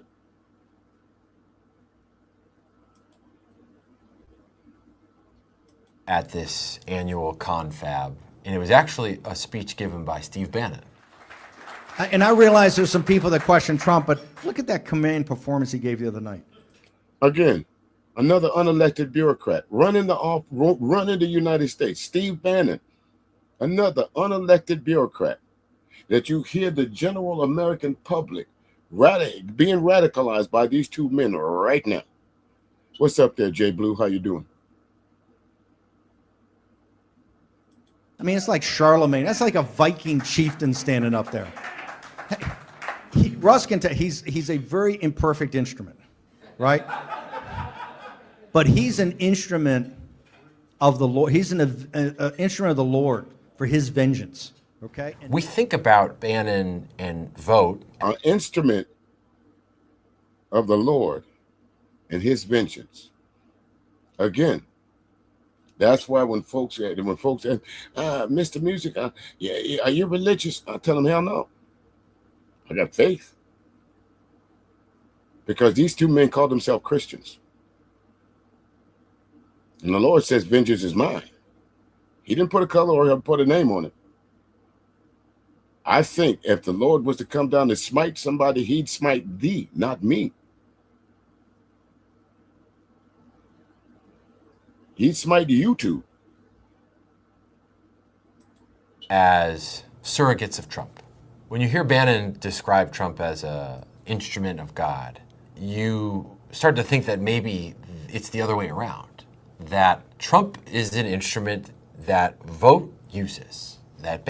It's the Diablo. That's what he is. He didn't want to say it, but you think it's just the opposite. When you think of God, you think of the devil. That's the opposite. And you got the puppeteers that go out searching for souls. And as they said, Satan got kicked out of heaven and was allowed to roam this earth. Since they always like that Christian talk. What's up there, Logical Assessment? How you doing, good brother? It's always a pleasure. Yeah, man, anytime you want to come up, Logical Assessment, and chop it up with me, hey, I'll put my email in the description. So if you want to have a topic that you want to like to come up and discuss with me, send me the research material, and man, we can get it on. I'd love to have like-minded people up on my platform. That's for sure. So anytime you want to do that, man, just let me know. Bannon uses, or in their view, that the Almighty uses toward this longer term agenda. The stark reality in America is that we are in the late stages of a complete Marxist takeover of the country. We are here in the year of 2024, a year that very well, and I believe it will, rival 1776. Again, Let's go. Let's go with that first thing. That first word, Marxist. We talked about that earlier. They had those dog whistle signs. If you were a Marxist back in what at that time, the McCarthyism and Marxism and all of this stuff, you was an enemy. You were public enemy number one, right? Did he mention color?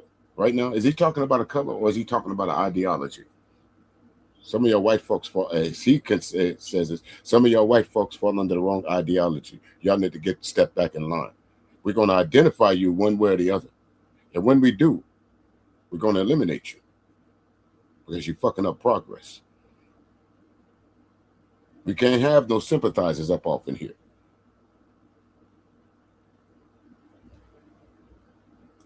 In 1860. And guess what? We have in Donald Trump a man who is so uniquely positioned to serve this role, a man whose own interests perfectly align with the interests of the country. That is nothing more than a gift of God. Now, when I said that a couple of weeks ago, the trolls was in here mad as hell.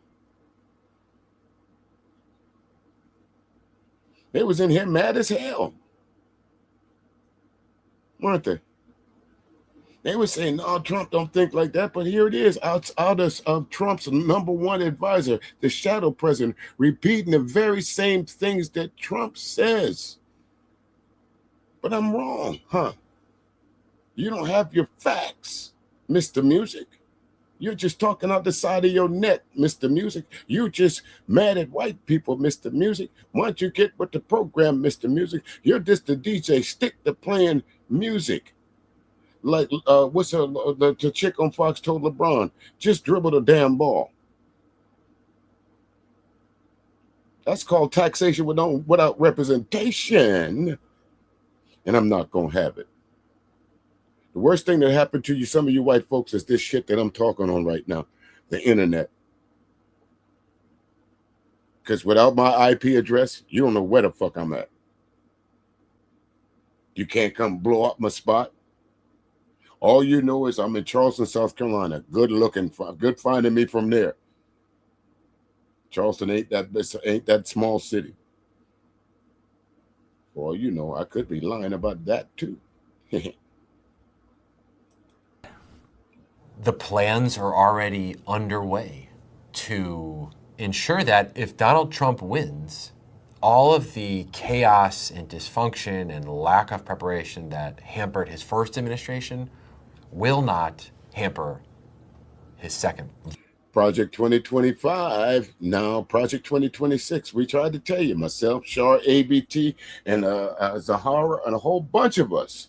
We was blue in the face, but y'all rather be over there with the Angry Man and BGS and Sharon Bracey. Y'all rather be over there. Y'all rather be in the Hollywood gossip column. Because that's basically what those streams are. Yeah, I do a little gossip from time to time. I call them loose nigger roundups. But my loose nigger roundups have purpose, not super chats. I'm not going to stop in the middle of the stream and say, damn it, y'all not hitting the like button. Damn it, I'm not getting no support. I only need 99 cents. I'm not going to say, if you want me to read something, put $10 on it. I'm not going to play music for 35 minutes before I speak. Or I'm not going to put a young man, unfortunately, that was convicted of a crime. I'm not going to strip him down and completely wipe away his manhood. Or I'm not going to chase a black woman around all over West Hell and back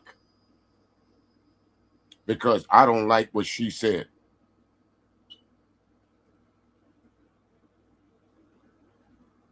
Y'all rather go over and listen to them. Y'all rather argue about whether Tommy Sotomayor is going to be on your platform or not.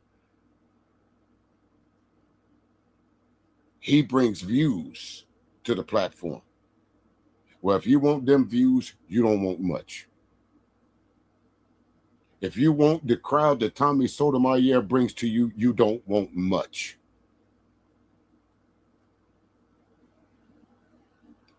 This is an equal opportunity ass whipping today.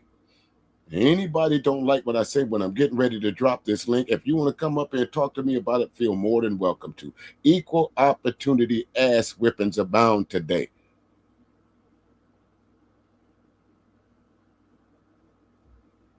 I ain't got nothing to do. Vote is absolutely at the center of these efforts. The majority of my time right now is being spent chairing the transition portion of the Project 2025. We have detailed agency plans. We are writing the actual executive orders. I don't want President Trump having to lose a moment of time having fights in the Oval. Again, if you don't listen, you don't hear. We are writing these executive orders. How many executive orders? Wait a minute. I got to find out for myself because I don't know. So I'm going to pull up my trusted Google. Hey, Google.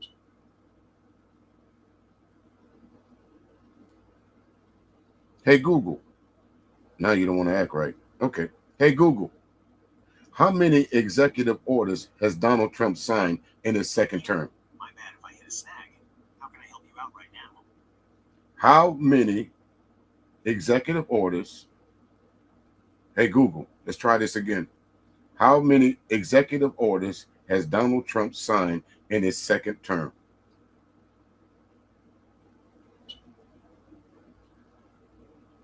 President Donald Trump has signed 269 executive orders in his second 269 executive orders that this guy just told you that they wrote.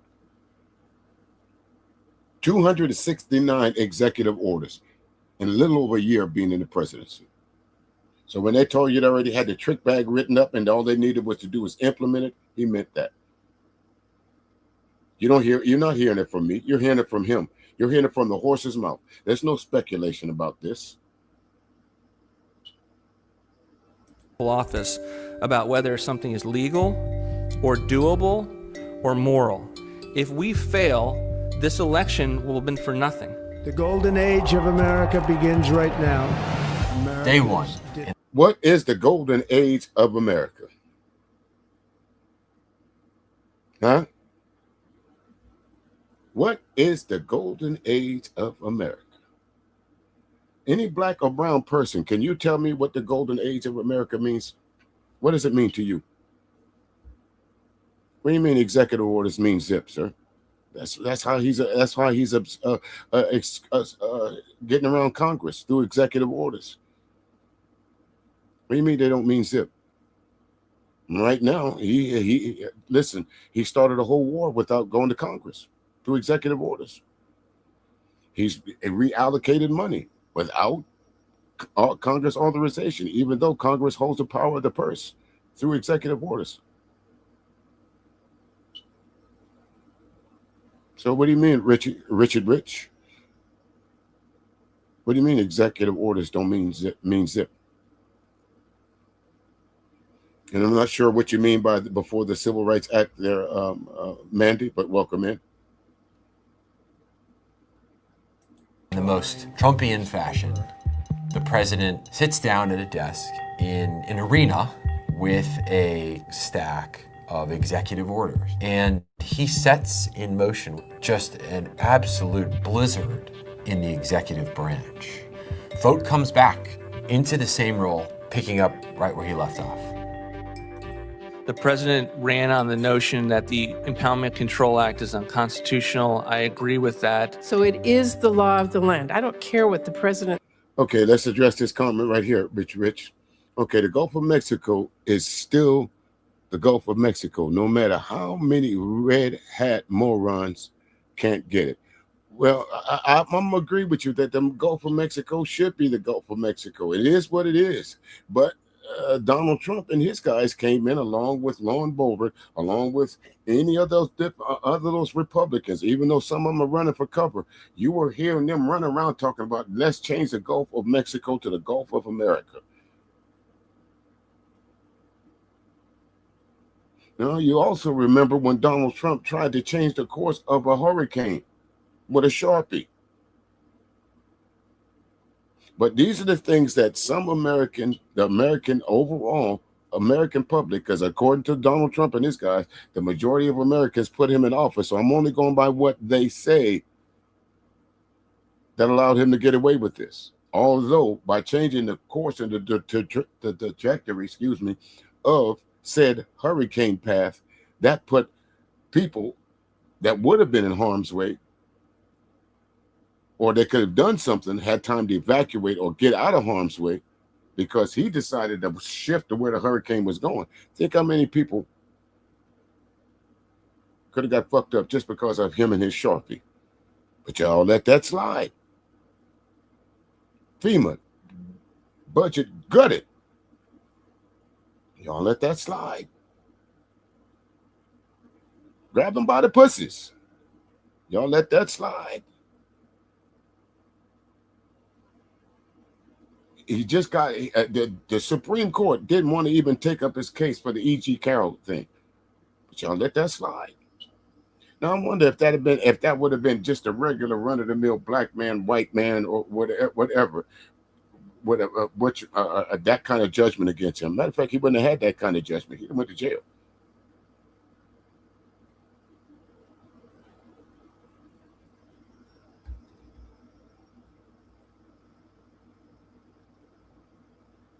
Said when he was running, it is the law of the land. He and his team played a key role in firing government workers, slashing budgets to the bone.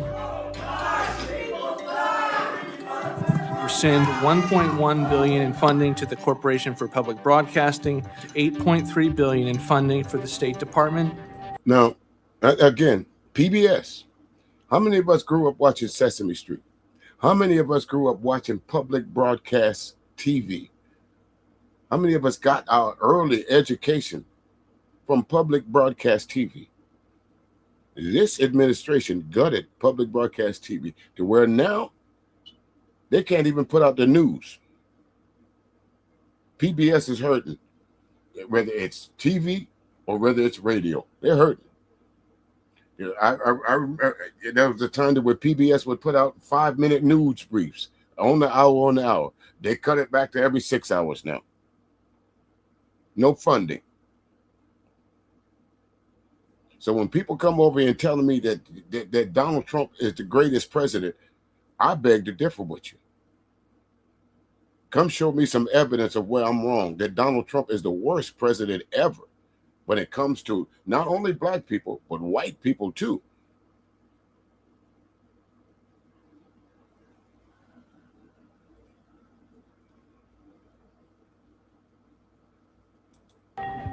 He held up billions in funding for Head Start, after-school programs, energy assistance for low-income households, research at the National Institutes of Health.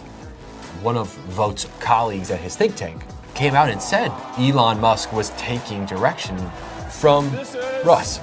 Another unelected bureaucrat in the most sensitive areas of this nation.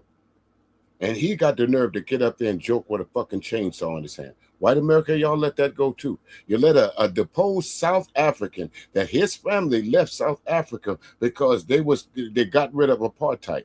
Do y'all think that he forgot about that?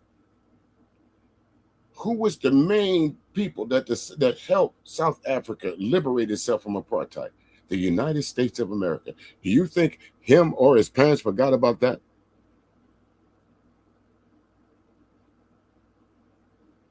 And it's funny, look at all the folks down in the audience that he's holding up a chainsaw that probably some of y'all grandparents, some of your children, or a Head Start and all this other stuff, and some of your grandchildren, all of them got affected by what Elon Musk is up here trying to tell you now is a joke. Again, this is a cult. That's the only way you can describe MAGA, a cult. Because people are telling you that they're going to do bad things to you and you're clapping.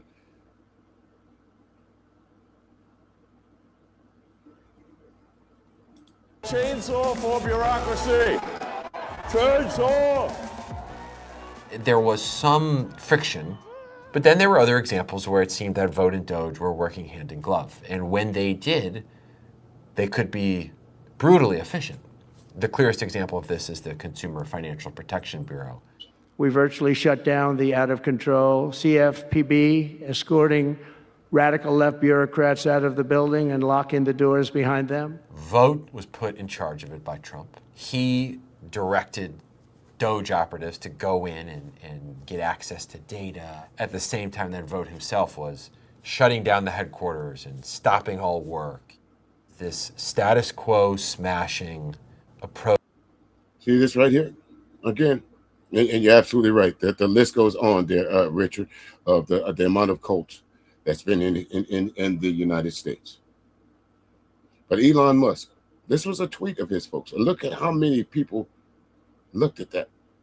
February 7th at 4:41 p.m. 50.7 million views. CFPB, RIP, Consumer Fraud Protection Bureau. Those two words right there, consumer, meaning us. From what? Prevention. Let's go to the B. That means if you got ripped off by some company somewhere, there was at least a legal course of action that you would be able to take. When this got buried, when Elon Musk put that up, those went out, that went out the door. Going to the day of these class action suits, where everybody get a little piece of the pie when we find a bad medicine or something like that, a recall or something like that, and you get into a car accident, you can't sue these folks no more. And I wonder why that was so important to Trump. What's up there, Greg? How you doing? Greg Watkins, welcome in, welcome in. I wonder why that was so important to Trump, to get rid of this agency first. I wonder why that was important to those guys, to get rid of this first, and to bring in another unelected bureaucrat to do it. With the promise of, we're going to hook you up with them electric cars. Them EVs going to be the new thing, bro. We got you. And what happened? Shortly after this picture was taken, Trump and Elon Musk fell out.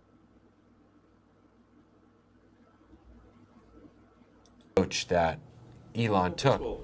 Some of the things that I say will be incorrect. Nobody's going to bat 1,000. Created more momentum for the bigger scale things that Vogt wants to accomplish. 5:03 this morning, day 2 of the federal government shutdown, and right now Congress remains deadlocked. We should not bend it all on a CR, because then we've given the heroin addict a taste of heroin again. Have we not, Russ? I don't think anyone should be afraid of a government shutdown. You know Russell Vogt, he's a serious person, very serious person, and he's sitting there and he's getting ready to cut things. Russ Vogt, the OMB director, has been dreaming about this moment, preparing this moment since puberty. Russ Vogt, who has posted on X just a short time ago, the rifts have begun. RIF, R-I-F, stands for reduction in force.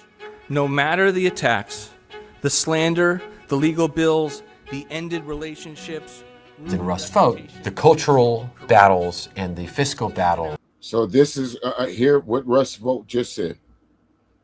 No matter the scandals, no matter the lawsuits, like Trump said, stand back and stand down.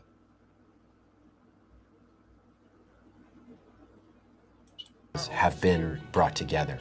So plan and act accordingly, give freely, pray continuously, but come what may, fight. And you're seeing that play out day by day right now in the second Trump administration. It's hard to think of a White House that has so pushed the bounds on what the president can do. They've never seen anything like what's happened in the last 8 months. It's setting up what I think is going to be a pretty dramatic clash, not only between the White House and Congress, but ultimately a fight that's going to play out in the courts, and one that will determine how powerful the president really is. We will make our country greater, stronger, more united, and more faithful than ever before. Thank you, God bless you, and God...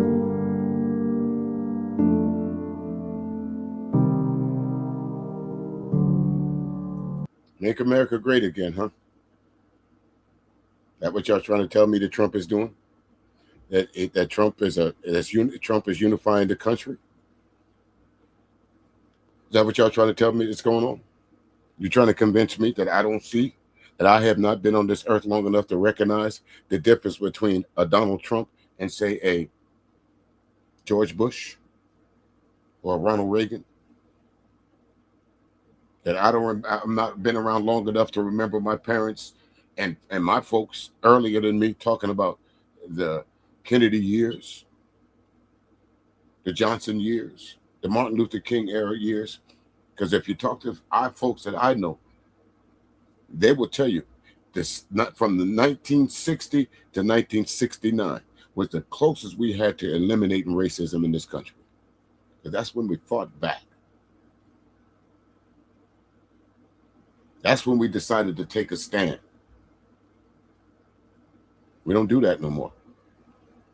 We rather talk around and sit around the think tanks. We rather go sit with the president. I never have dinner with the president. I never have dinner with the president. And then Ice Cube goes along and have dinner with the president.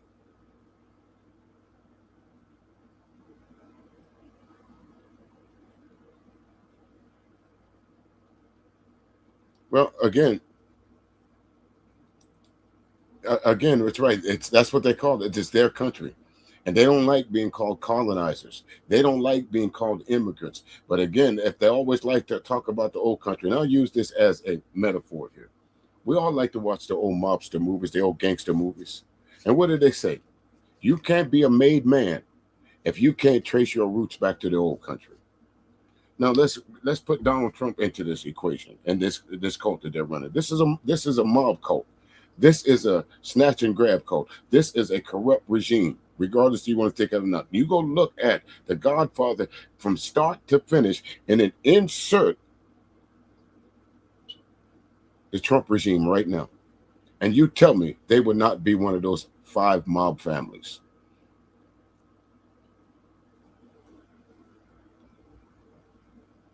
Got $19 trillion for a plane. How much ever have he got for it? And didn't want to fly the motherfucker back home.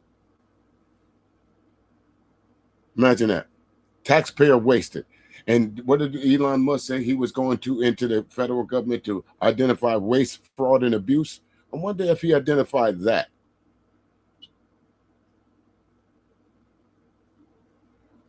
I got time today, white America. I got time today. Now let's move on from this to our next contestant on This Is You. This is America. Don't catch you slipping.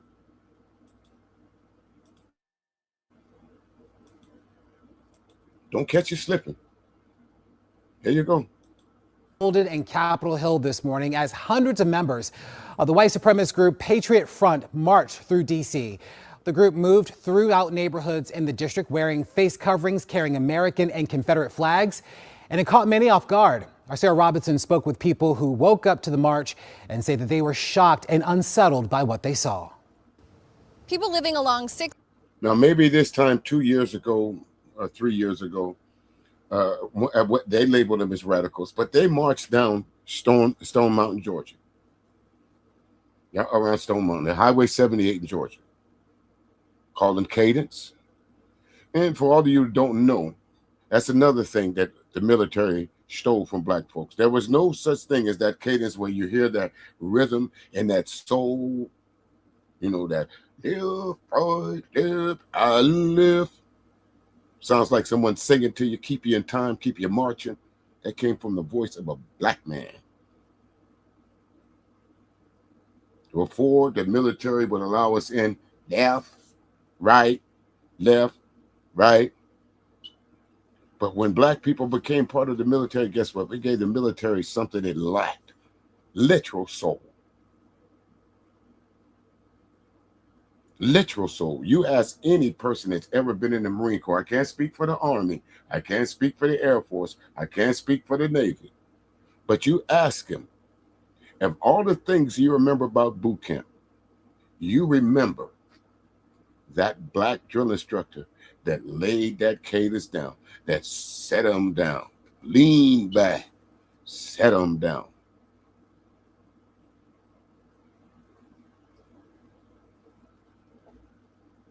My pops he was a drill sergeant. There's a difference. At Fort Jackson. Ole, ole, ole, ole, ole, ole, yeah.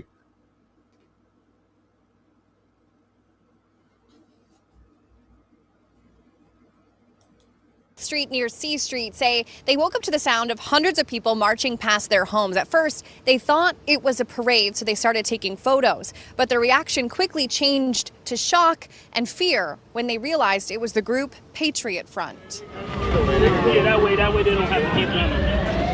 My reaction is that's gross. Ew. We don't need that today. The symbols of hate. Mm-hmm. A group of hundreds of men wearing face coverings, navy blue shirts, and khaki. Shaw, you're absolutely right. Say it loud. We black and we proud, but these folks ain't proud of who they are. The Klan was never proud of who they were because they always covered themselves. They always called themselves a secret society. You know why? Because you know what? The majority of these folks that are covering them faces, they could be your workmate. They could be somebody that's serving in the military with you. They could be your next door neighbor. They don't want you to know who they are, so they'll cover their faces. They don't want you to know that I could possibly live right next door to you. Smiling faces, sometimes pretend to be your friend. Can you dig it? Smiling faces show no traces of the evil that lurks within. Can you dig it? Cowards. You're absolutely right. Cowards. That's what they are. Cowards.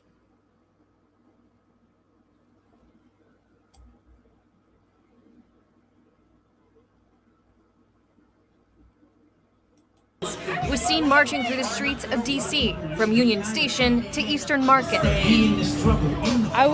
I think I would be curious as to where that where their patriotism comes from and what they think that they're celebrating in America, especially on this weekend. Get out! The group was seen carrying flags and iconography associated with Patriot Front. Patriot Front is a white supremacist organization. Luke Baumgartner is a research fellow with the George Washington University program on extremism. What's the point today? What's the point? Now, according to their own FBI statistics, the most violent groups of people in this country right now are these people, like the Proud Boys, like all these other white supremacist groups. These folks are already, listen, if you don't think that these folks are prepared, where the fuck they get all those blue shirts from? Where they get all them white masks from? The only thing they didn't show you this time was their weapons. They learned from their mistakes, folks. They learned what not to do. Don't brandish weapons anymore. That gives the public something to speak on. They can't say that we're not peacefully marching, because now we can revert back to, dare I say, the First Amendment. The right to assembly, the right to freedom of speech. But them folks in Georgia didn't have that right. Them folks that Trump sicked the National Guard on didn't have that right. They called it unlawful protesting. They said, why can't you do peaceful protesting? Well, what is peaceful protesting? Protesting in itself means you don't agree with what's going on. So what's peaceful about that? Peace comes with dialogue, not with protests. If I got to protest, if I got to get out to the streets, that means detente is already way past.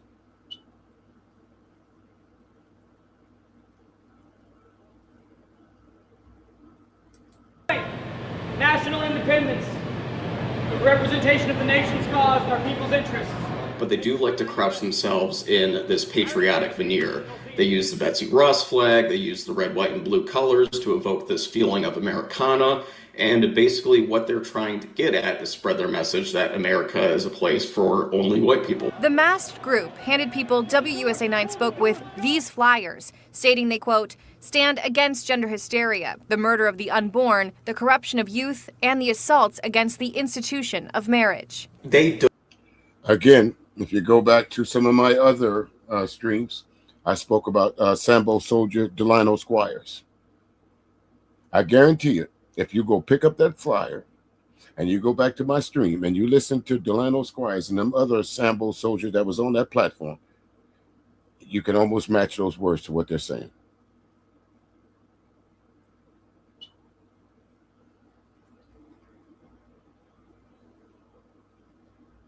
Don't want to be identified.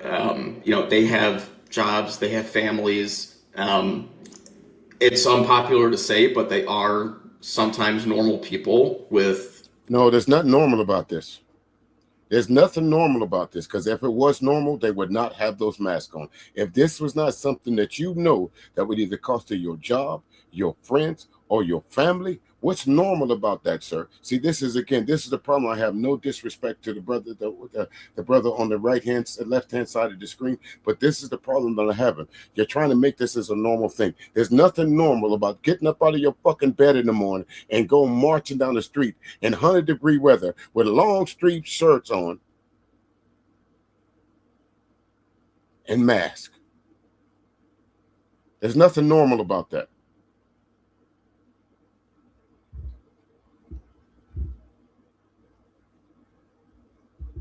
Yeah, he said I saw that he posted something again.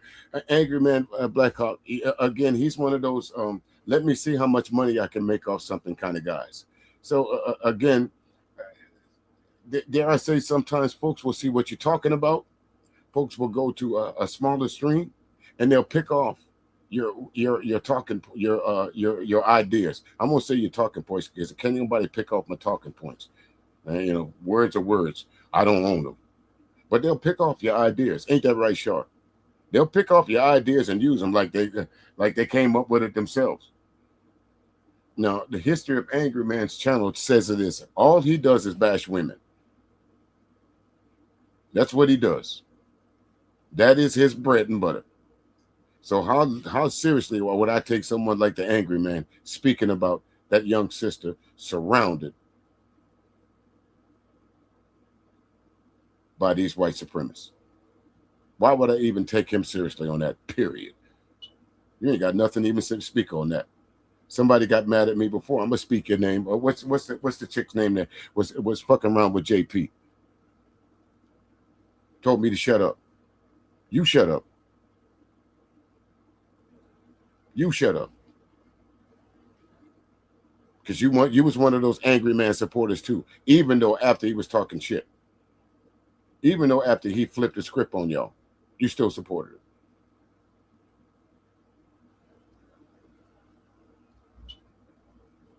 Careers and lives, and being publicly identified with groups like this puts that at risk. Yeah, Blackhawk, I don't know why that bothered me so much, but it really did. I was in Taz's chat that day, and when the best thing you can do is, if you don't like what someone says, instead of telling somebody to shut up, especially a grown fucking man, to shut up because you don't like his comments, just ignore him. That really, like I said before, that really chapped my ass.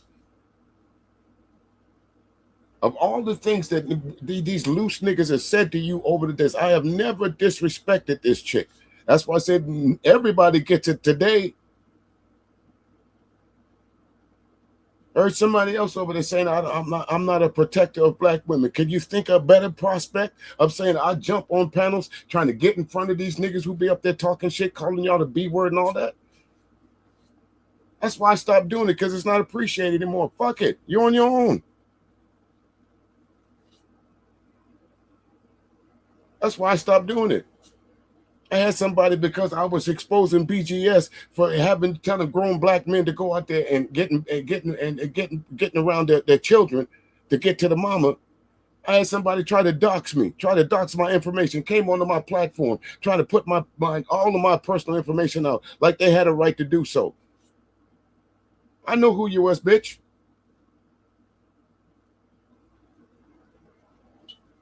These Sambo soldiers that will try and get in the way because you try to correct. Listen, I'm not trying to correct anybody. I didn't say what BGS said, so why the fuck was you mad at me? I didn't tell him to go out there and befriend some child that's 8, 9, 10 years old so they can get to the mama that end up next week on some PDF file, whatchamacallit. That wasn't me.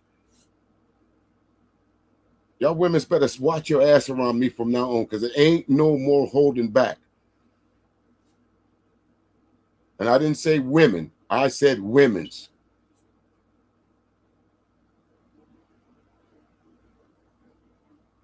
DC Police sent WUSA 9 a statement on the march saying in part, quote, MPD recognizes the rights of individuals to peacefully express their views and remains committed to maintaining public safety.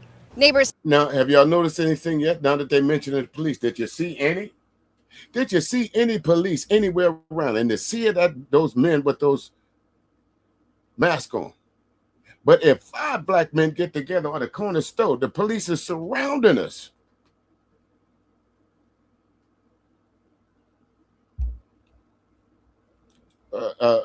KO, what men are you? What men are you saying God bless to?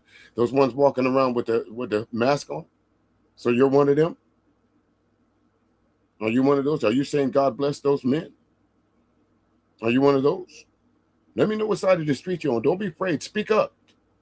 You were bold enough to come over and type that. Now say which men are you blessing?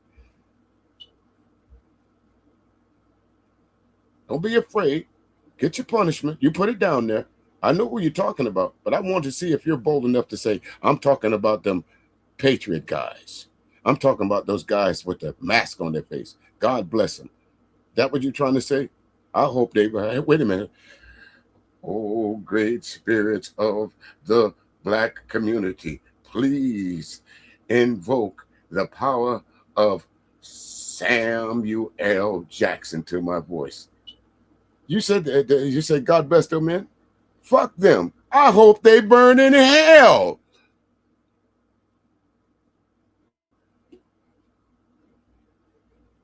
Tell me they are thankful that the march passed without any major confrontations or acts of violence, and they're hoping the rest of the holiday weekend remains peaceful.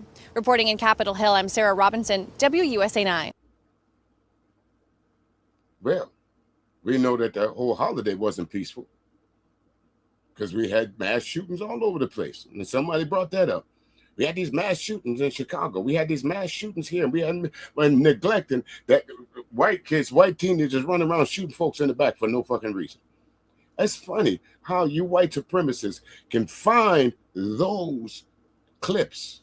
It's funny how Angry Man, you can find those clips. It's funny Cellulite, how you can find those clips.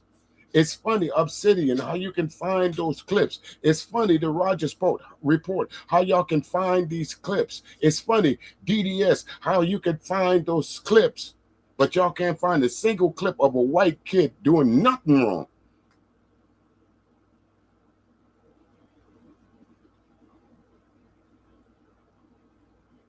Today, an alarming scene unfolded in Capitol Hill this morning as Capitol Hill, an alarming scene unfolded. Let's move on.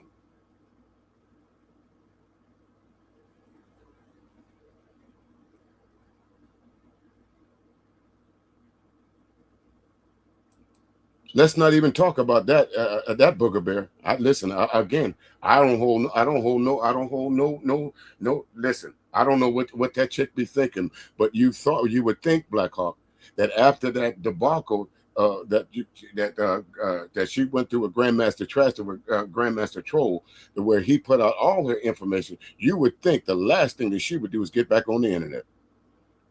But every stream that I go to, whether I'm in the clouds and I look down in the stream over there, and who's up on there? The bug-eyed princess. Everybody gets it today. White supremacists, Sambo soldiers, and Sambo sisters as well. All of y'all get it today.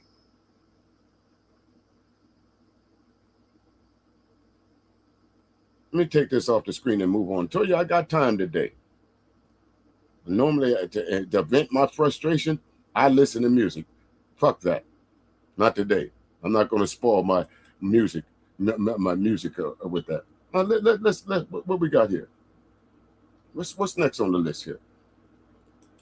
What we got next here? Okay, they always spouting religion, right? They're always talking about they are Christians, and Christians bring everybody into the folds. Well, guess what? There's some pastors out there, white pastors out there, that not only believe that black folks were created in the image of God, they even believe that they should, if they die, we can't even go to heaven. That's not even a place for us. First, they tell us we can't eat the lunch counters. Now you got pastors saying we can't even come to the pearly gates. Look. God, do you believe that Asian people are made in the image of God? It depends what you mean by the image of God. I mean, people walk around like hands, eyes, nose. Yeah, I mean, they're okay, let me rephrase. Monkeys, the eyes, nose.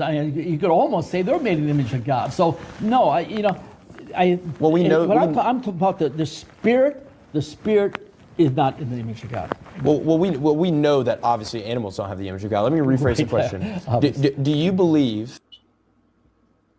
Michael Knight. Just pretend like I'm Kit right now. Hey, Michael. Hey, Michael. I think we've all have done that, Michael. You as a human species, you all have fallacies. There's a whole lot of you, Michael, that you have lied, you have stolen, Michael. You have cheated before, you have lusted before, Michael. So, Michael, if any of you that cast the first stone, let him go ahead and throw it. Have you not? But that's what they call forgiveness. You ask Jesus, God, whoever you pray to, for forgiveness for the things that you have done. As they say, Michael, they said that the guy that you worship as Jesus or God or whoever says he sent his son to die on the cross for you, for your sins, Michael. So I ask you, Michael, are you good enough? Heaven. We all misspell something. I do it frequently sometimes. Are you good enough for heaven, Michael? Have you lied before? Have you stolen before? Have you ever lusted or hated anyone before?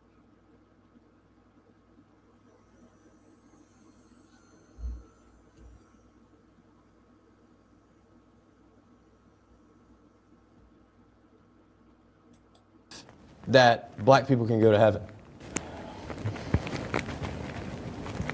Well, first off, the only one you get into eternal life, those who give their life to the Lord. So nobody goes to heaven because they have a certain color. So say white people don't go to heaven if they don't have a relationship with the Lord. Right. So you can't say black people don't go to heaven. Do white people go to heaven? No, white people don't go to heaven either. It has that relationship with the Lord. Now, do black people can have that same relationship with the Lord? I don't believe so. So they can have a relationship, but it's the same relationship. All through the Bible, okay, God always refers to himself over 200 times, referred to the mighty God of Israel, the Father of Israel, so forth. No, not a single time where non-Israelites, he referred to himself as a father as their father. Every time it's only of Israel. So if you don't see again, they all be careful of what you're listening to, because these guys will try and confuse you with a whole lot of crosstalk. But y'all heard that for yourself. What's up there, OG Kicks? How you living, my man? Good to see you. But y'all heard that for yourself. But see, this is what I'm trying to point out. If you look in Congress, if you look at the people that's running the country, if you look at the shadow presence that's got on doing all this stuff, they're all of this age. They're passing this information on to somebody. We as black folks won't be able to hold counsel with God, is basically what he's saying. After saying that God don't know color, that after he's saying that even if white people don't follow the commandments, they don't get it. But we can't even have counsel. We don't even meet that standard, according to him. And this probably has a congregation that he preaches to like that every Sunday.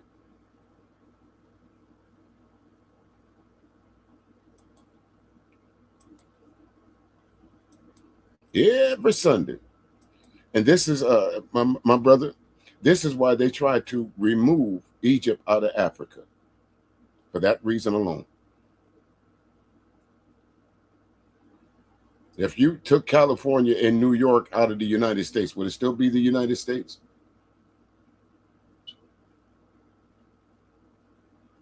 I don't think that they can have the same relationship with God that you have, then that would imply that they don't go to heaven, right? If you're saying that, I'm not saying that. I don't know. Of course. Well, I feel like that's what you're implying. I'm just asking, just out of curiosity. I don't know. I don't, because the Bible, God, He came to Israel. He came to Israel. He said in Genesis 1, He shall save His people from their sins. In that scripture I started read here a little bit ago.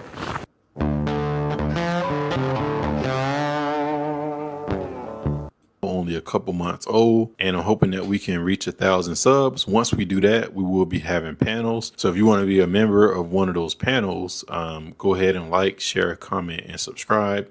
And then what we're going to do is review your favorite episodes as a panel. Can you imagine hating a particular group so much that you are willing to misinterpret the Bible, the Holy Bible, and make up your own version of Christianity that excludes black people? And by the way, this is not something that's... Now, Sark say this is why I understand why folks like you say, I am not worried about it, because if we look at the Bible as it's what you call it, if everything is on board, what's the need for all the different versions? Why were all the books cut out of it? Again, that's me. That's why I never say I'm religious. Not me. I have faith. I got to have faith, because something tells me that even though they say that man hands created this, somebody had to give man the intuition to create this chair that I'm sitting in, to create this microphone that I'm sitting in, to create this they call it fiber optics, that where I'm able to sit on the internet and talk to people in Israel. And it's less than what, 30 years old.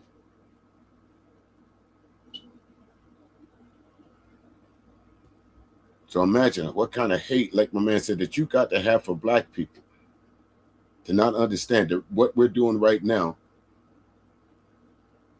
If the way we communicate, without black people in your midst, we wouldn't have this.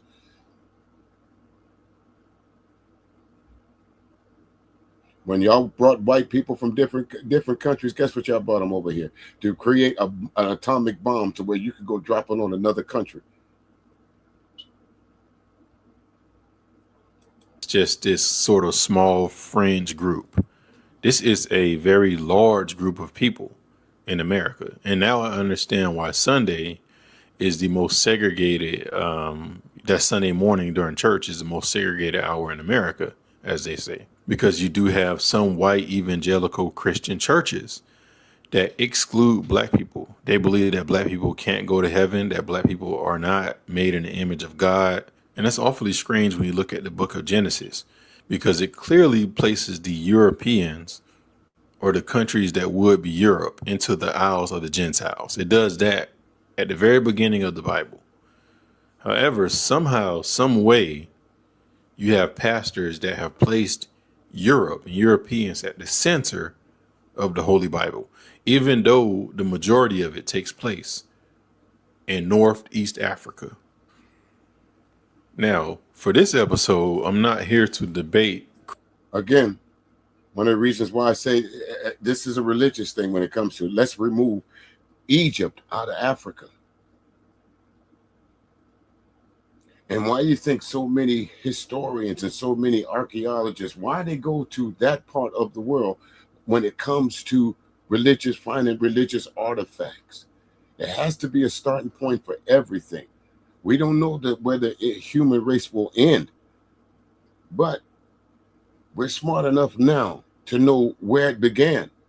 And we know it did not begin in the caves of the Caucasus Mountains, as they like to say. We know it did not begin over in Europe somewhere. We know it did not begin in France somewhere. We know it didn't begin in Russia somewhere.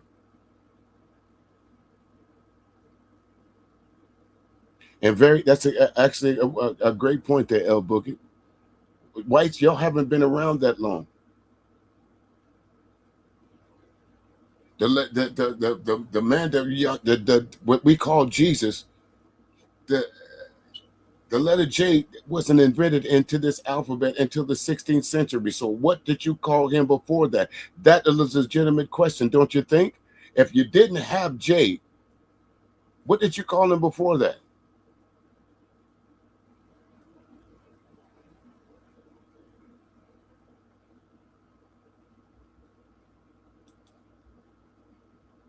Christianity. As a matter of fact, I haven't debated people on religion since I was in my late 20s. So it's not something I do for my own reasons. However, we are looking at the racial element of it. What is that what they call him, short dude? What's up, dude? Let me go pray to that dude over there. would make someone hate black people so much that they would take it upon themselves to exclude us from any talks of God or heaven? I don't want to spend too much time on a region. I believe that most Bible scholars agree that most of the events in the Bible take place in East and Northeast Africa, right? And what they call the Middle East today as well. But there's just a few things that I wanted to point out because I wanted to ask the question, since people are so racist that they're excluding us from heaven or what their idea of heaven would be, then do racist people who are that racist, do they go to heaven? And I'm not talking about people who just have some racial bias, because being born and raised in America, everyone has a little bit of racial bias in their subconscious. Absolutely. At least I believe. But there are actually two very heavy scriptures that often get ignored by racist people. One is when the so-called followers of Jesus, some of the so-called followers of Jesus, approach him and say, Lord, didn't we prophesy in your name? Didn't we cast out demons? Didn't we do these works? He says, depart from me. I've never known you. Because he's seeing them and seeing that these are people who run around saying Jesus, Jesus, Jesus, but simultaneously are evil, hateful. You can't speak it no more than that. And that's exactly what's going on today. I wanted to get to that part right here, because at the end of every Republican speech or somewhere in that speech, and then Trump or somebody else, they always invoke the name Jesus. So right now, ask yourself, if Trump was to die today, would he know Jesus? For all you religious people out there that call yourself Christians, that believe in that good Bible that you say, is Trump a good Christian? Is Stephen Miller a good Christian? No, they're not. They absolutely are not. And y'all know that. A side-eyed white Christian. Absolutely, Southpaw say. Side-eyed. Shade tree. You only use it when it's beneficial to you. But I could swear in the Bible it says, love thy neighbor. Maybe that's why they don't want to live next to black people, because the Bible tells them that you have to love the person that's next to you. I don't know. I don't know what's in the mind of some of these racists that will invoke Jesus in the same sentence that they say that black people are lower than them or less than them. I don't know, but let's move on. Move on to the next thing here. Remove that. Uh-oh. There we go. Now let's go here. Let's bring up something else here that's a little bit closer to home. Now, again, if you're in your 50s, then your 60s, 70s, and on up, you remember there's a late night show called The Dick Cavett Show. And if you don't know anything about this guy, well, go ahead. Professor Paul Weiss, the Sterling Professor of Philosophy at Yale.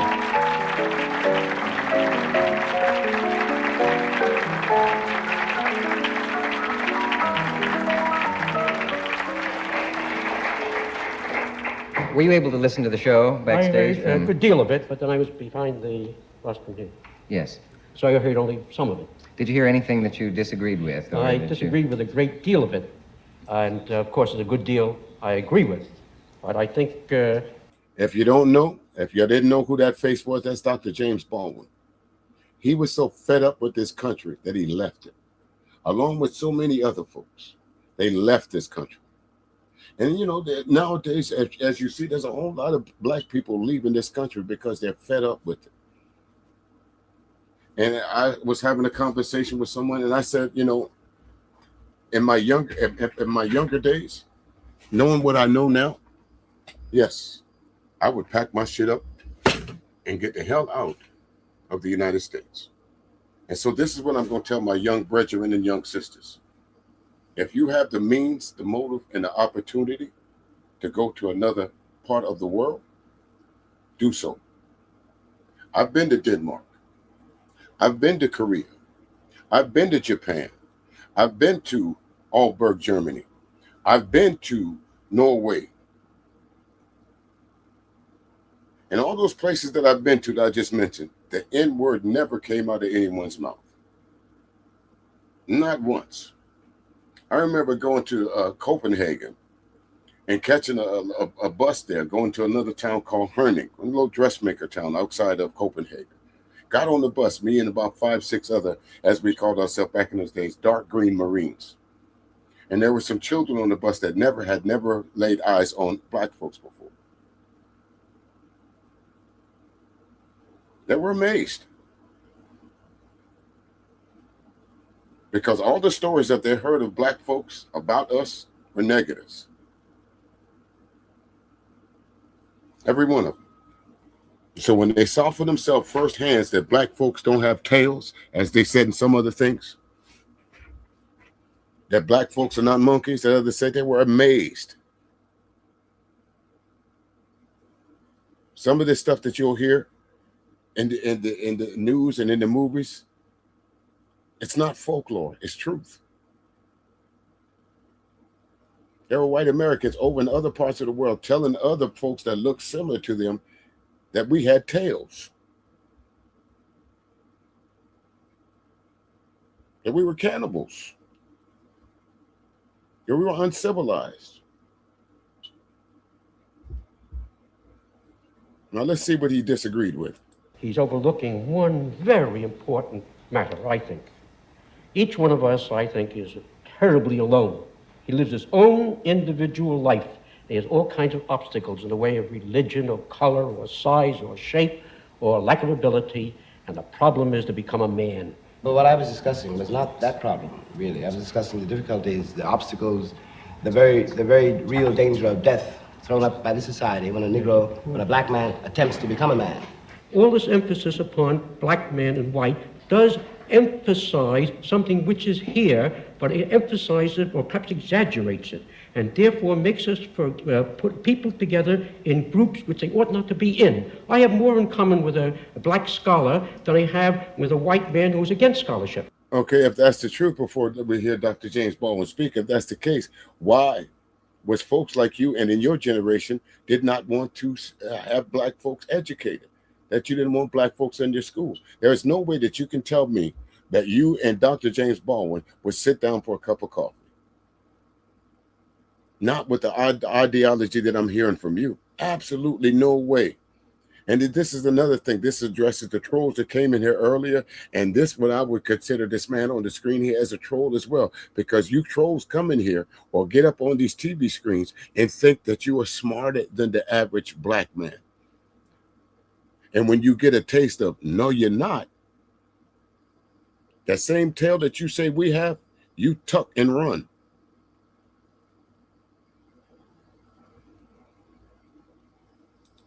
And you have more in common with a white author than you have with someone who's against all literature. So why must we always concentrate on color or on religion or this? There are other ways of connecting men. I'll tell you this. When I left this country in 1948, I left this country for one reason only, one reason. I didn't care where I went. I might have gone to Hong Kong, I might have gone to Timbuktu. I ended up in Paris, on the streets of Paris, with $40 in my pocket on the theory that nothing worse could happen to me there than it already happened to me here. You talk about making it as a writer by yourself. And I can honestly speak to that because that's why I brought that up for. And no one can deny me the fact that in the Marine Corps, I traveled the world.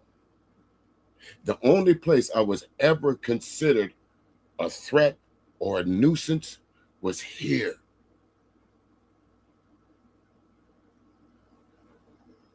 January 2nd, 1982, I had on a military Marine Corps dress blue uniform. Imagine being stopped by the North Charleston police and saying that you fit the description.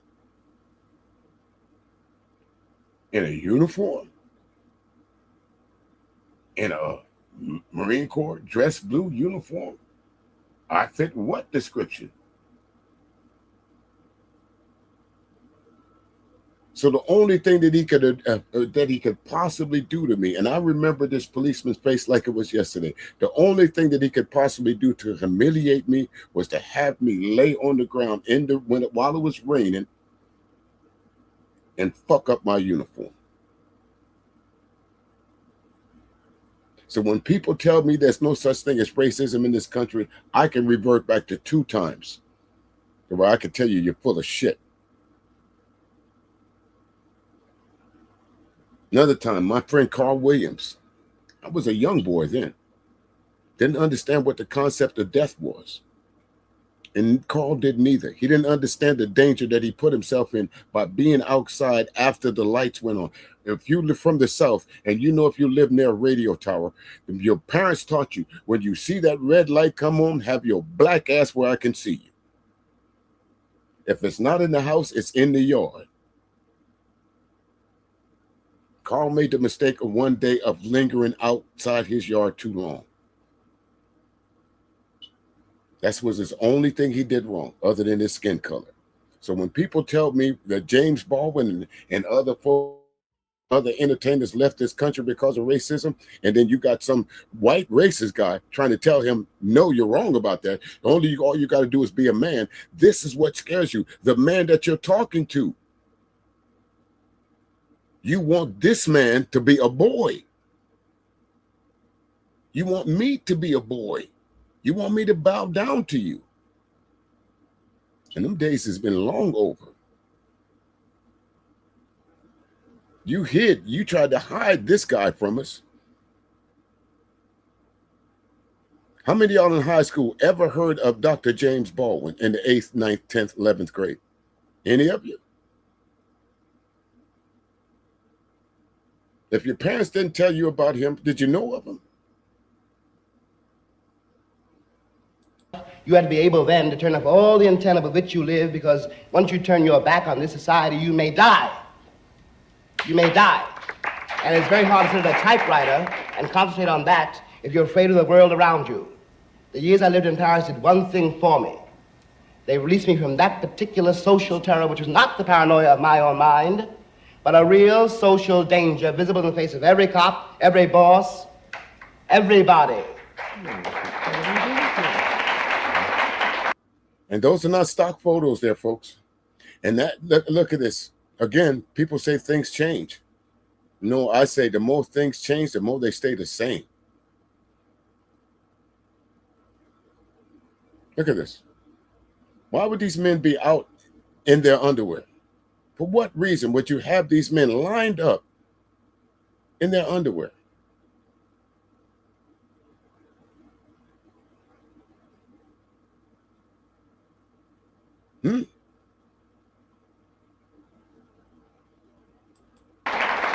I don't know what most white people in this country feel. I can only include what they feel from the state of their institutions. I don't know if white Christians hate Negroes or not, but I know that we have a Christian church which is white and a Christian church which is black. I know, as Malcolm X once put it, that the most segregated hour in American life is high noon on Sunday. That says a great deal for me about a Christian nation. It means... Okay, folks, let me read something. Someone sent me something, and I'll be quite honest with you. I thought the person that sent it to me wrote it. But again, knowledge don't come to you. You got to go get it. And sometimes, every once in a while, knowledge does come to you. And I'm going to show you exactly what I mean. Hold on just a second. Let me go and pull this up. It was sent to me on this one. This is a direct quote from Malcolm X, okay? Hold on just a second. I got to scroll all the way down till I get it.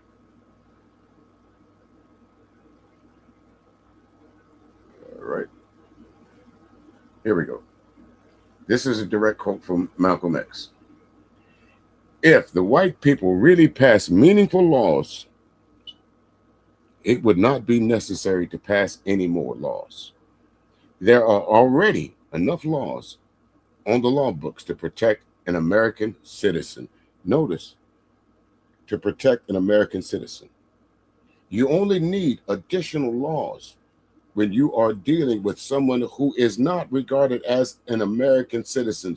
Whites are so hypocritical that they don't want to admit this black man is not an American citizen. And so they classify him as a second-class citizen. The Constitution did that. They classify him as a second-class citizen to get around making him a real citizen. If he were a real citizen, there would be no need for laws. You would not need no civil rights legislation. When you have civil rights, you have citizenship. It's automatic. White men don't need laws to protect their citizenship. They're already a citizen. But they won't tell us that we are not citizens. And at the same time, they don't want to pass laws that are meaningful enough to protect us as if we were citizens. The Supreme Court, desegregation is the best example. We're going to speak on that. It's the best example that I know of them telling us. And I'm paraphrasing from here on. But Malcolm wrote that some years ago.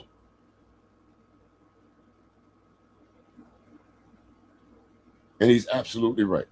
In 1963, he was right then and he's right now. If we all are American citizens, there should be law for one set of citizens.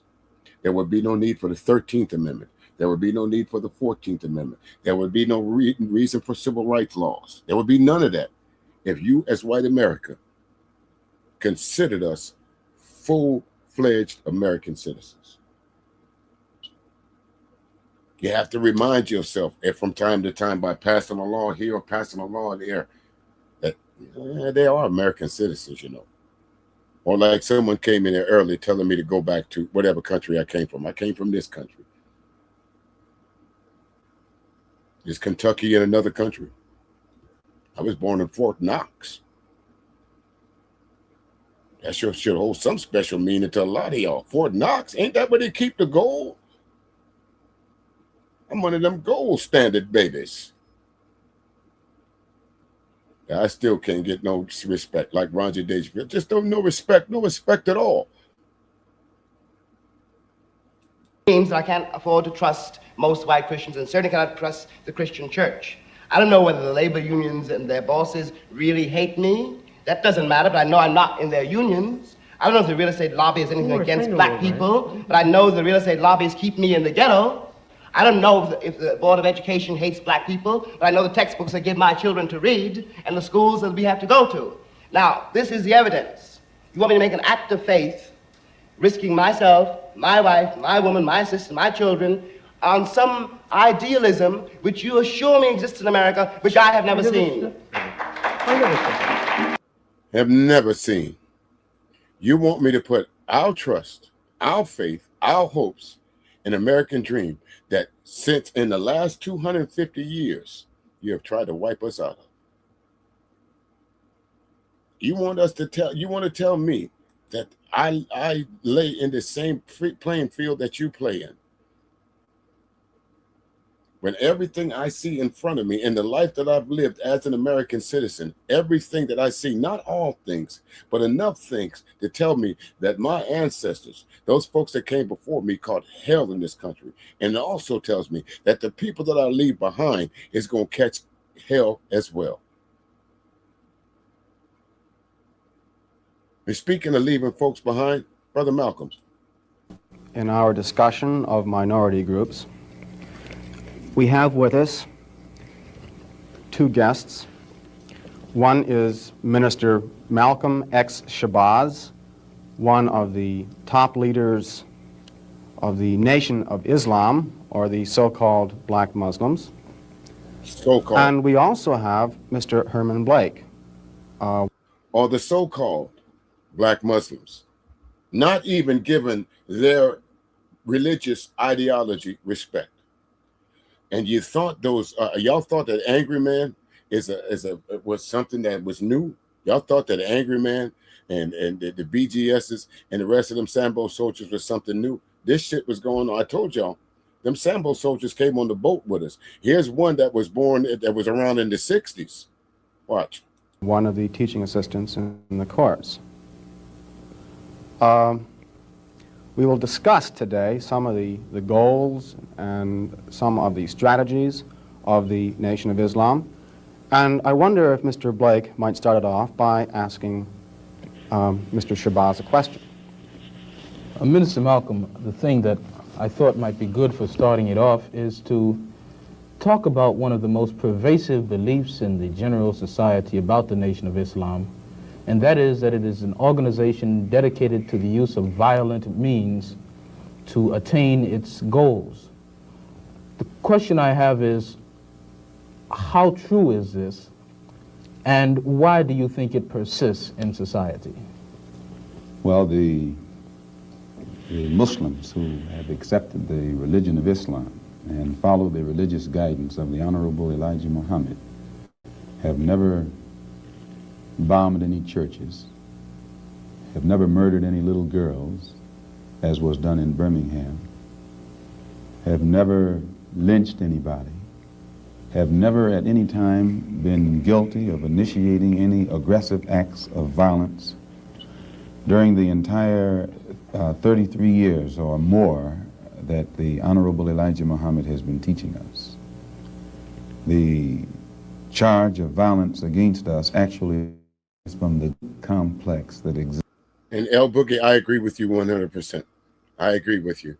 A lot of this information that we're seeing now was collected not for us, but to use against us. And unfortunately, Malcolm X found that out the hardest way of all. He paid for those infidels, those interlopers, those intruders. He paid with his life. And absolutely, El Boogie. A lot of talking, but no progress. That's why I said it's time for the think tanks. It's time for this. Get up from the table. We done enough talking. Did you see the Proud Boys sitting around at their tables? Are they out actively doing what they believe in? Whether you agree with what they believe in or not, do you see them sitting around in think tanks, or do you see them out there actually? Them fuckers was on the subway.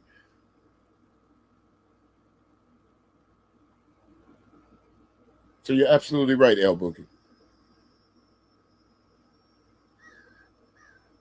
This in the conscious and subconscious minds of most white people in this country. They know that they've been violent in their brutality against Negroes. And they feel that someday the Negro is going to wake up and try and do unto them as they have do unto the whites as the whites have done unto us. We aren't a violent group. We are taught by the Honorable Elijah Muhammad to obey the law, to respect everyone who respects us. We're taught to display courtesy, to be polite. But we're also taught that at any time anyone in any way inflicts or seeks to inflict violence upon us, we are within our religious rights to retaliate in self-defense to the maximum degree of our ability. We never initiate any violence upon anyone. But if anyone attacks us, we reserve the right to defend ourselves. So to accuse us of being violent is like accusing a man who is being lynched, who is being hung on a tree, simply because he struggles vigorously against his lyncher. The victim is accused of violence, but the lyncher is never accused of violence. And I only point this out because the various racist groups that are set up in this country by whites and who have actually practiced violence against blacks for 400 years are never associated or identified or made synonymous with the term violence. But whites speak of Muslims almost synonymously with violence. Whenever Muslims are mentioned by them, violence is brought up, but it's not connected with any other group. This is a sort of a propaganda tactic, or what I would call psychological warfare, to in some way make the image of the Muslims in this country be a violent image rather than a religious image. I'd like to ask a question in that regard. What's interesting is that members of the Nation of Islam have not used violence. Now let me tell you what just happened, folks. Did y'all not see that transaction?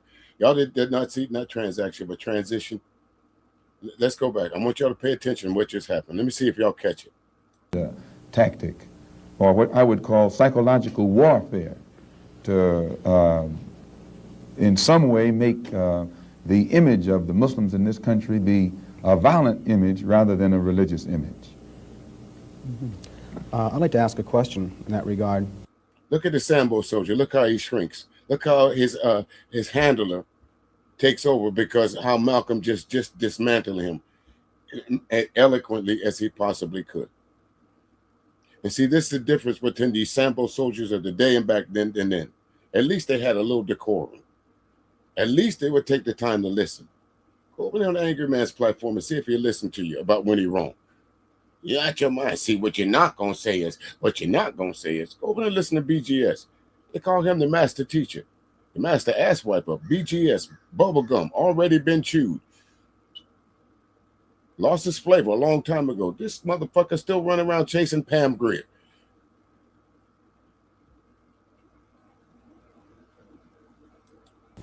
What's interesting is that members of the Nation of Islam have not used violence even when black Americans were attacked. How do you account for this? Does this in any way contradict some of the basic premises of your movement? I don't know how you mean. Well, you maintain, for example, that you will not or that you should not use violence unless you are attacked by the white man. And I think we can note in the last several years, certainly, dozens and dozens and dozens of instances in which Negroes have been attacked. But they won't hear that. They won't hear that white man right there saying, for years and years and years, we can put our finger on dozens and dozens of instances where black people have been attacked and y'all haven't done nothing. So what the fuck why would we stop? And that goes back to your point, L Boogie. When we gonna stop talking? This was in 1963. They were whipping ass back then. 2026, they still whipping ass.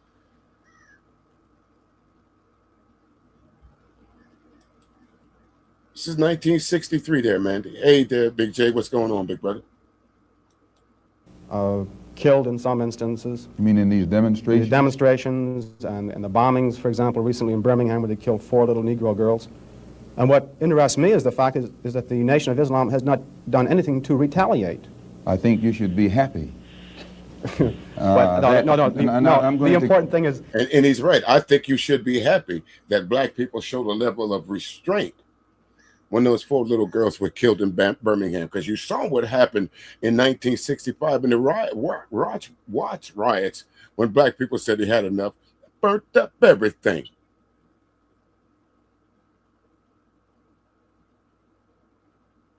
They burnt up everything. So you know what they did? They learned their lesson from that. Remember the move in 1985? What did they do to the movement in 1985? What did they do?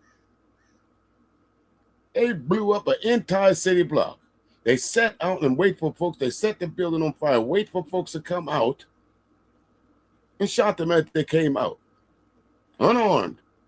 Shot them as they came out. And tried to say they all perished in the fire. Where now they have forensic evidence to show that some of the folks that came out of that building died not from smoke inhalation, didn't die from the fire, they died from bullets. So to cover that up, what they said, well, they must have committed suicide. Well, who shoots themselves at the door while trying to run? Only the David Koresh followers did that. They blew them up too, didn't they? So the United States of America will stick to this idea that we've never dropped bombs on our own. But you have. Twice, at least twice. 1920s and in the 1980s. At least twice. You dropped bombs on your own citizens. If you know the group Gap Band, the song that they sang, "You Dropped the Bomb on Me," was about that.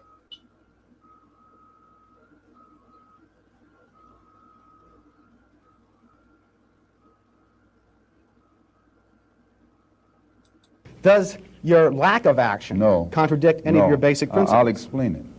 You should be happy that Muslims who follow the Honorable Elijah Muhammad, number one, don't believe in any form of integration, and and believe that every mention of the word integration by whites, whether it be from the mouth of Kennedy on down to the mouth of the lowest, raggediest white liberal in the street who is beatnik-like involving himself in these integration efforts, if we believed in it, we would integrate, and we would fight anybody who got in our way or made any effort whatsoever to stop us from integrating. If we really believed that the law of the land, the Supreme Court, and other so-called judicial bodies were for real when they talked about integration, we would integrate. And knowing that the law was on our side, and any effort we made to demonstrate toward integration, why, we would know the law should be on our side, if it's the law of the land. If it is the law of the land, then the demonstrators are within the law, and the discriminators are against the law. But to show you the hypocrisy of the law, when Negroes demonstrate for integration, instead of arresting the discriminators, the law arrests the demonstrators. So this is a fool. And if you're around, you don't have to be. You don't have to have been around in the 1960s or the 1970s. There's actual footage of what Malcolm just said. It wasn't the It wasn't the they got a right to peaceful protest. It wasn't the protester that was sicking the dogs on the policemen. It wasn't the protesters that was turning on these high pressure water cannons on teenagers. It was the police. It was the oppressors trying to tell black folks that you don't have the right to march for the right to vote. You don't have the right to march to be properly educated in this country. You don't have the right to march for economic prosperity. And when you do march, we're going to put these dogs on you, and we're going to turn these hoses on you.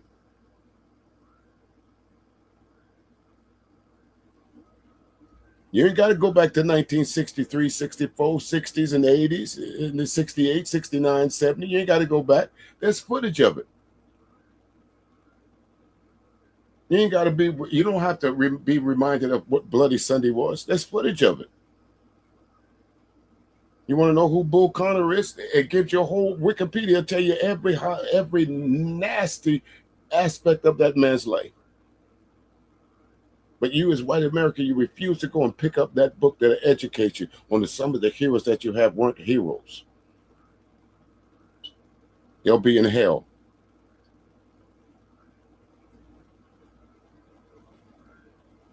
Foolish move on the part of Negroes. And when you foolishly get yourself involved with an enemy, then whatever comes upon you, that's your business. As Muslims, we believe that separation is the best way and the only sensible way, not integration. And but on the other hand, when we see our people being brutalized by white bigots, white racists, we think that they are foolish to allow themselves to be beaten and brutalized and do nothing whatsoever to protect themselves. They are foolish. They should have the right to defend themselves against any attack made against them by anyone. If a dog is biting a black man, the black man should kill the dog. Whether the dog is a police dog, a hound dog, or any kind of dog. If a dog is sick on a black man, when that black man is doing nothing but trying to take advantage of what the government says is supposed to be his, then that black man should kill that dog or any two-legged dog who sicks the dog on him. Should other black men help that particular person who was attacked? I think you'll find, sir, that there will come a time when black people wake up and become intellectually independent enough to think for themselves as other humans. And I hope that you they call yourself YNs, I hope y'all heard that. We tried it in the 60s. But y'all believed that, like they told us, we was not going to be like our grandparents. We believed that generation that came out from those folks of the 60s. We're not going to be like them. But it turns out that y'all are just like your grandparents. All the promise that you made of equal opportunity and prosperity for all and all that other stuff and in the 80s and the 90s, you are your grandparents of the 60s and the 50s and the 70s. You are your grandparents. And in some cases, your grandparents are still running shit. Matter of fact, some of y'all's great-grandparents are still running shit. How old is Mitch McConnell? Like I said, show us a proof of life right now. Is Mitch McConnell alive or dead? Which one is it?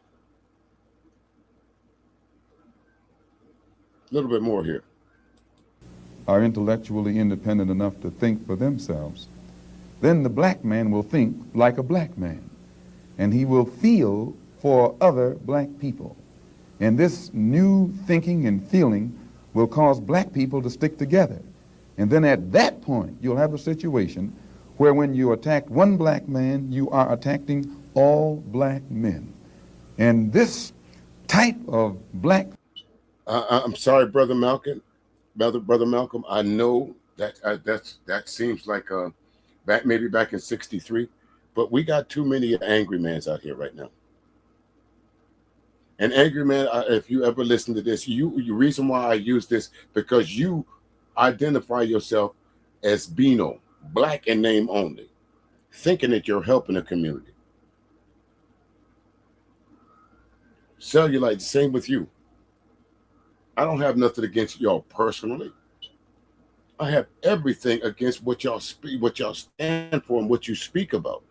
I don't know you on a personal level, so all I can go by is the fact that last year, this time, Cellulite, you was on the Trump train. You was on the MAGA train. You was talking about the EBT islands and shit like that. You was in there talking about the ghettos of Black America, or we reaching for handouts, or we skimming off the government, or we living off the government, not doing the research and knowing that the majority of people in this country that receive welfare is white. Running around talking about black on black crime when white people kill white people at damn near the same rate that black people kill black people. Again, it's not you as the man personally, it's your talking point, it's your ideology that you put in front of me.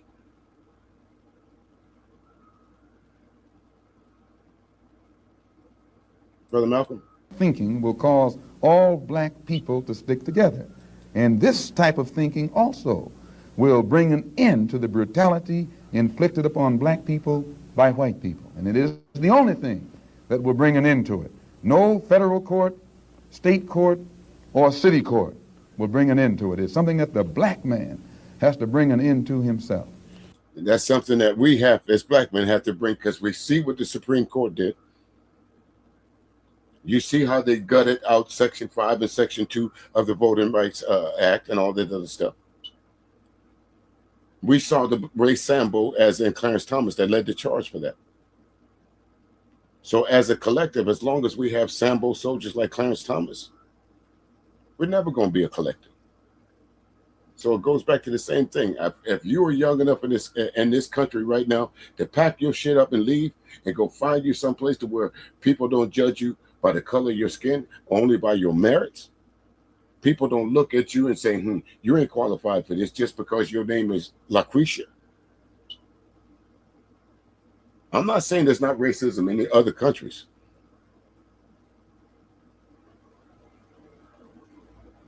But I bet you in some countries that you go to, you find it few and far between of it. Now, let's move on here. Let's bring it up a little bit more modern here. I don't know if you folks know who Dr. Eddie Glaude is. but I want y'all to listen to him. I brought out the heavyweights today, folks. Now.org, The War and Peace Report. I'm Amy Goodman. This week, as the United States is getting ready to celebrate its 250th anniversary, we begin our series on reckoning with the dark legacies of this country's history with a new book by the public intellectual, Princeton University African-American Studies professor Eddie Glaude, Jr.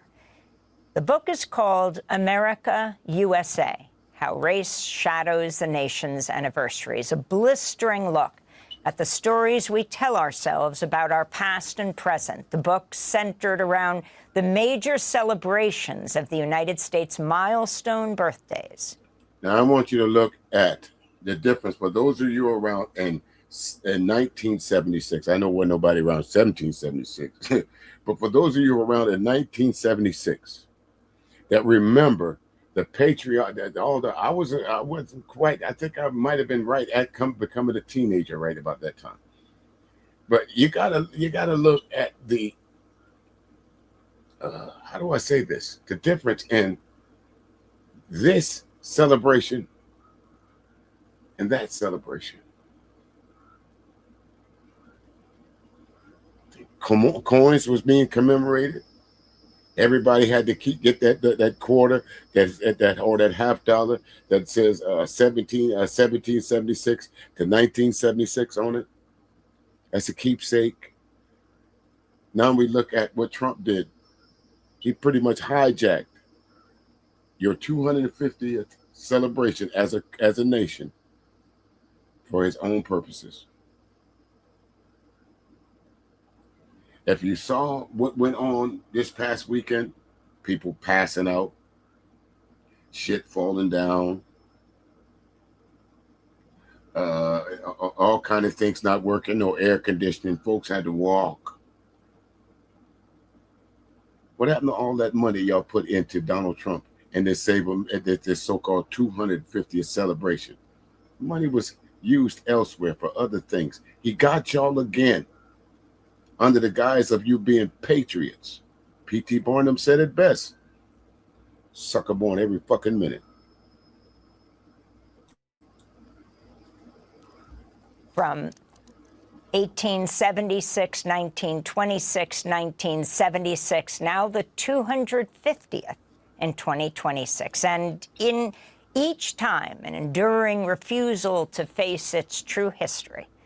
Eddie Glaude is professor of African-American Studies at Princeton University. His previous books include Begin Again, James Baldwin's America and its Urgent Lessons for Our Own, and Democracy in Black, How Race Still Enslaves the American Soul. Professor Glaude's latest book.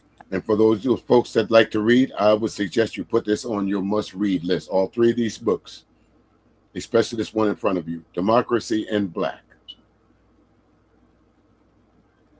America, USA, How Race Shadows the Nation's Anniversaries, opens with the words, I do not love America and never have, especially now. Professor Glaude, welcome to Democracy Now! It's great to have you with us. It's such a pleasure to be back. Good to see you.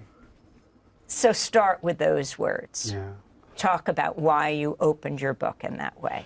Yeah, you know, it was an initial moment of fear and trepidation, and I had to say it. I wanted to announce that I have no interest in the idolatry of the state, that I'm more interested in loves closer to the ground, ordinary people. But I also had to foreground the wound, my own interior experience. You know, my dad was the second African-American hired at the post office in Pascagoula, Mississippi, and he moved his family in Moss Point from one side of town to the other. And see, again, this is little tidbits like that, folks. Only time you hear white folks say they were the first at something is if there was some new building or some new invention. But we, as black people, we have to carry that moniker. The first black president.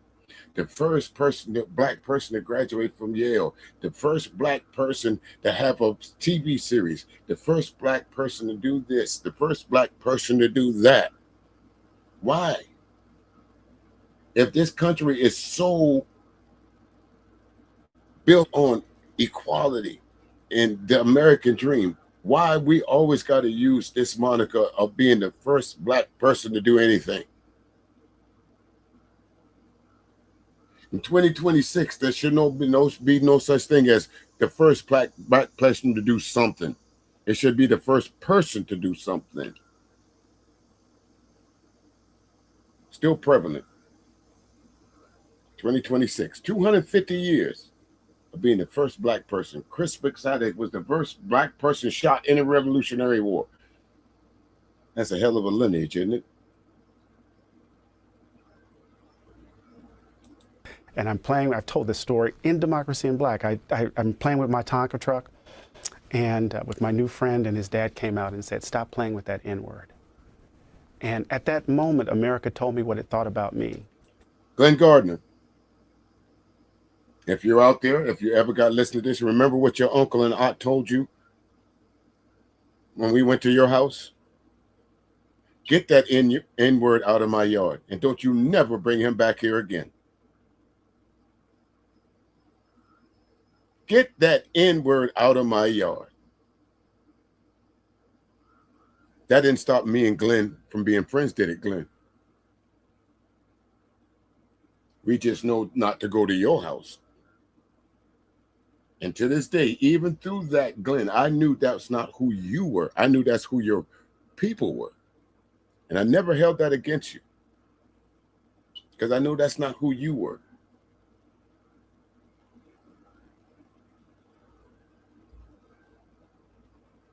And then I took my truck and went inside, and my parents went to work to keep me from believing what the world said about me. How did they do that? Oh, they put a crown above my head. You know, they told me that, you know, I come out of a grand tradition, that my life was my own to create, that there's something wrong with them in a way. And that was affirmed when I went to Morehouse and the like. So I'm always puzzled when people think I should love the country. They expect gratitude, when I'm more interested in loving the people who make the country what it is. So let's talk first about the title. Yeah. America, USA, How Race Shadows the Nation's Anniversaries. Why America, USA? Well, it's, you know, I'm a professor. I have all of these folks coming, you know, I read all the time, and, you know, you and I were talking about John Dos Passos. Is it Dos Passos or Dos Passos? And, you know, his trilogy, his classic trilogy, USA, where he looks at the 42nd parallel and 1919 and Big Money, is supposed to be this epic account of the country, and it fails when it comes to the issue of race during that period. But also I'm trying to think about the division, the divided soul of the country, the comma instead of the hyphen. This split, this idea that America imagines itself as a beacon of freedom and as a white race. Now again, something like that might have went over the head of, what's his name? Slick Nick, whatever. Something like that would have went over the head of Slick Nick. So let me repeat that for you, Slick Nick, just in case you might come back in here. There's the big difference between a hyphen and a comma. A comma separates. A hyphen lets you know that you're together. That might be a little bit too much for you. I'll let you marinate on that one for a little bit. I told you the most dangerous thing to the United States Klan member or white supremacists is folks like Dr. Eddie Glaude and folks like me and folks like you. We weren't supposed to be this smart, folks. We weren't supposed to be this educated.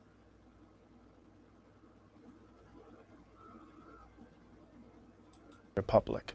And the comma represents that contradiction between these two different versions of the nation, and how it deposits, Amy, a kind of madness at the heart of the country that we experience in these cycles repeatedly over and over again.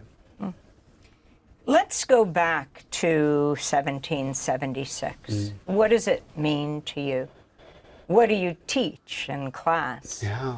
Now, this is extraordinary explosion of democratic energy at a certain level, right? It's this idea that explodes onto the scene, that everyday people don't have to be subject to monarchical rule, that they can engage in self-governance. But it's also deeply contradictory because it's wrapped in the horrors of slavery.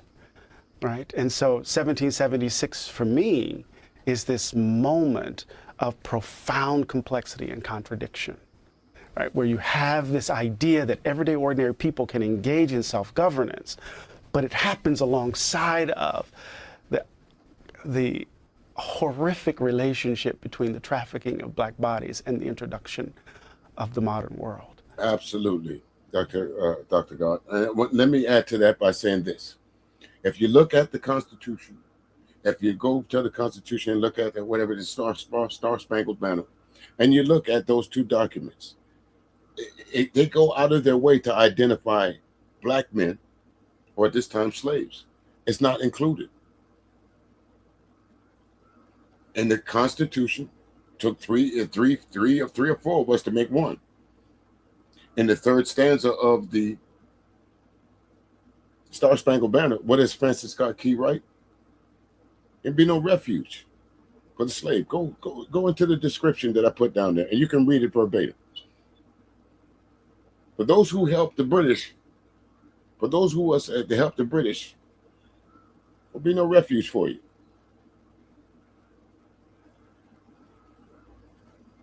You're going to be put to death.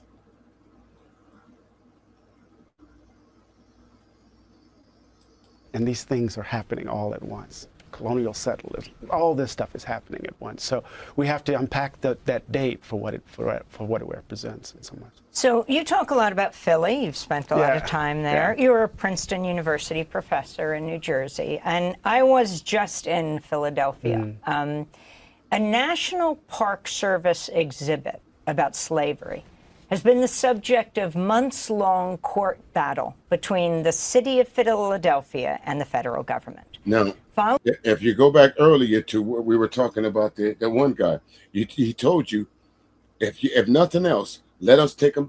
When we try to take down these monuments, we try to change things up, there's going to be some court litigation. So what she's referring to is in that historical place where the first White House was at, there's a wall that tells you all about the ills of slavery.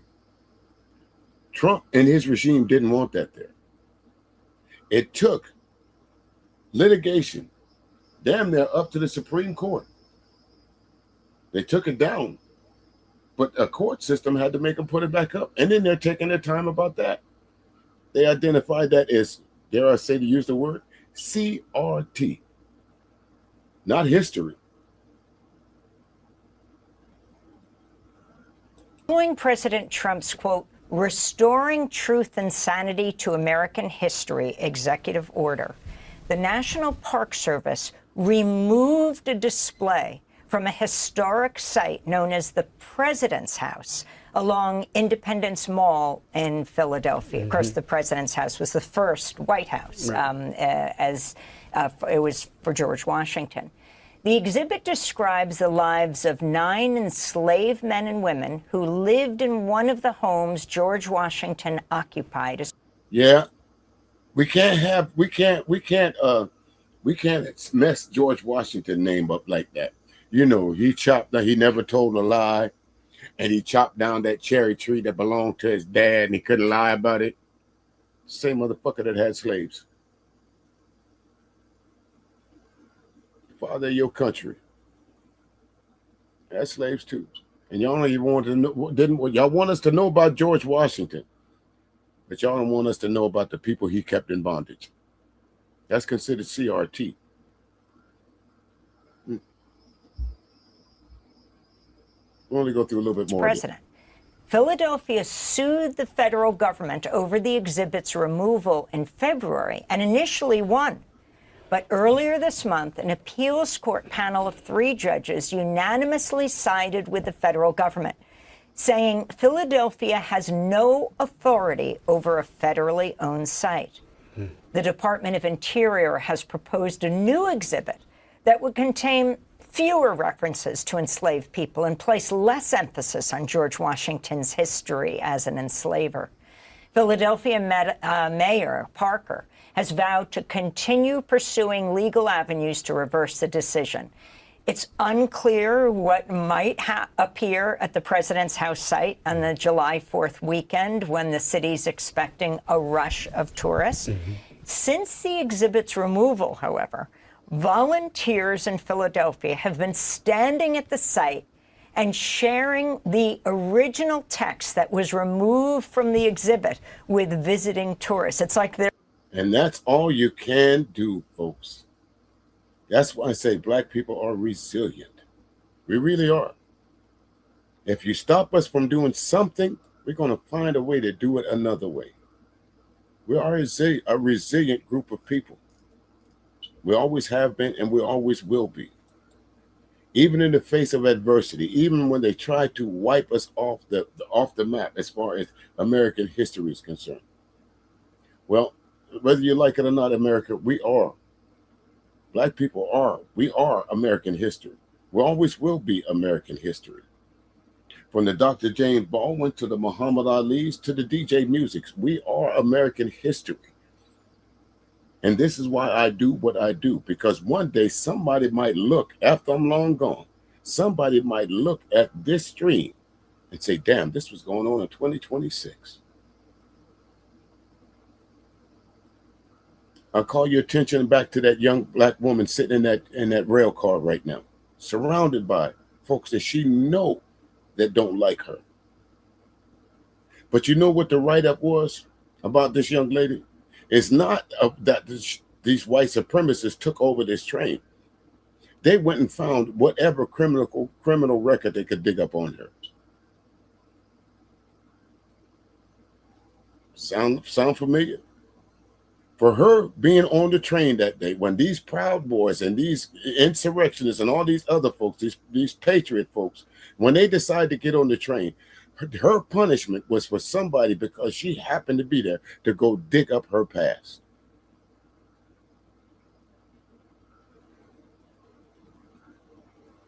Couldn't do that to none of these cowards. Why? Because they got a mask on. So let's change. Let's make her the villain here. Let's go back and dig up something she might have done wrong.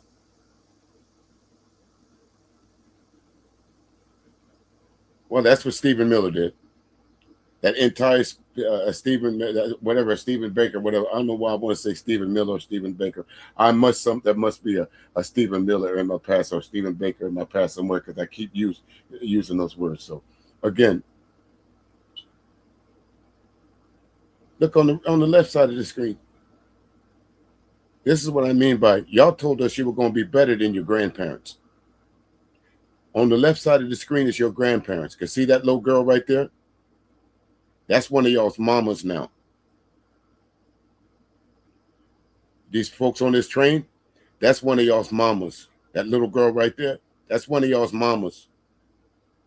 One of your aunties that was out there holding up them signs saying, hell no, we don't want them black folks in our schools. Or maybe one of your uncles or your aunties is right here holding this rebel flag sign here, trying to tell black people that's part of our heritage. Okay, the same way it's part of your heritage, and you want to be proud of it. For our heritage, that means all hell, don't go down that road. All hell, don't turn around in that driveway. All hell, don't go into that store, because the first thing you see is a rebel flag, they might spit in your drink. They might slap a fly and put it in your burger. They might stick their hand in the cookie jar after freshly scratching their ass and hand it to you in a brown paper bag. I grew up in the South, folks. Everything that I just told you was an actual event in either my life or one of my siblings' life.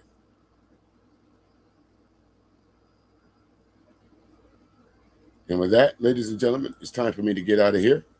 I want to thank everyone so very much for hanging out here with me. Again, I needed this distraction. I want to say, for the record, and just for my own record, for those who don't know, I lost one of my siblings this weekend. So this was a welcome relief to get away from the hustle and bustle of what's going on around me, and the back and forth. And one thing, it must have been my brother that brought this to my attention. Man, if you got a voice, you got to use it. If you can talk loud enough to where people can hear you, you got to use your voice, Stevie. Although me and my brother, we were at odds from time to time about some things, but I am who I am because of him, because of my elder siblings that went through this. That was young teenagers in the 70s that integrated the schools.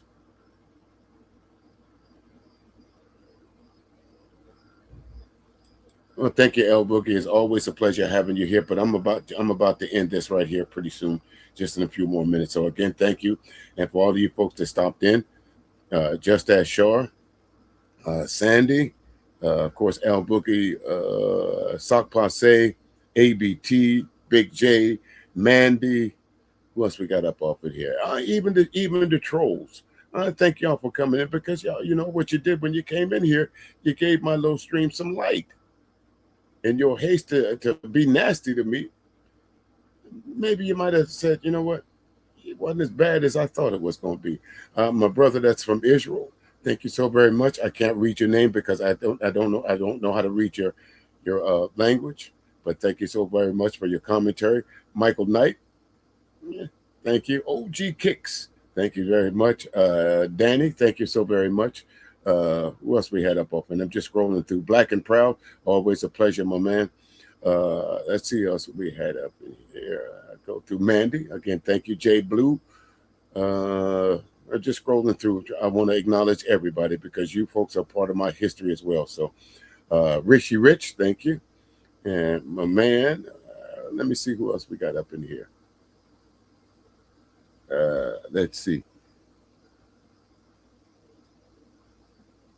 Logical Assessment, thank you very much, my man. Like I said, anytime you want to set up something where we can have some commentary about something, just my email is in my description, or it's on my community tab wall there.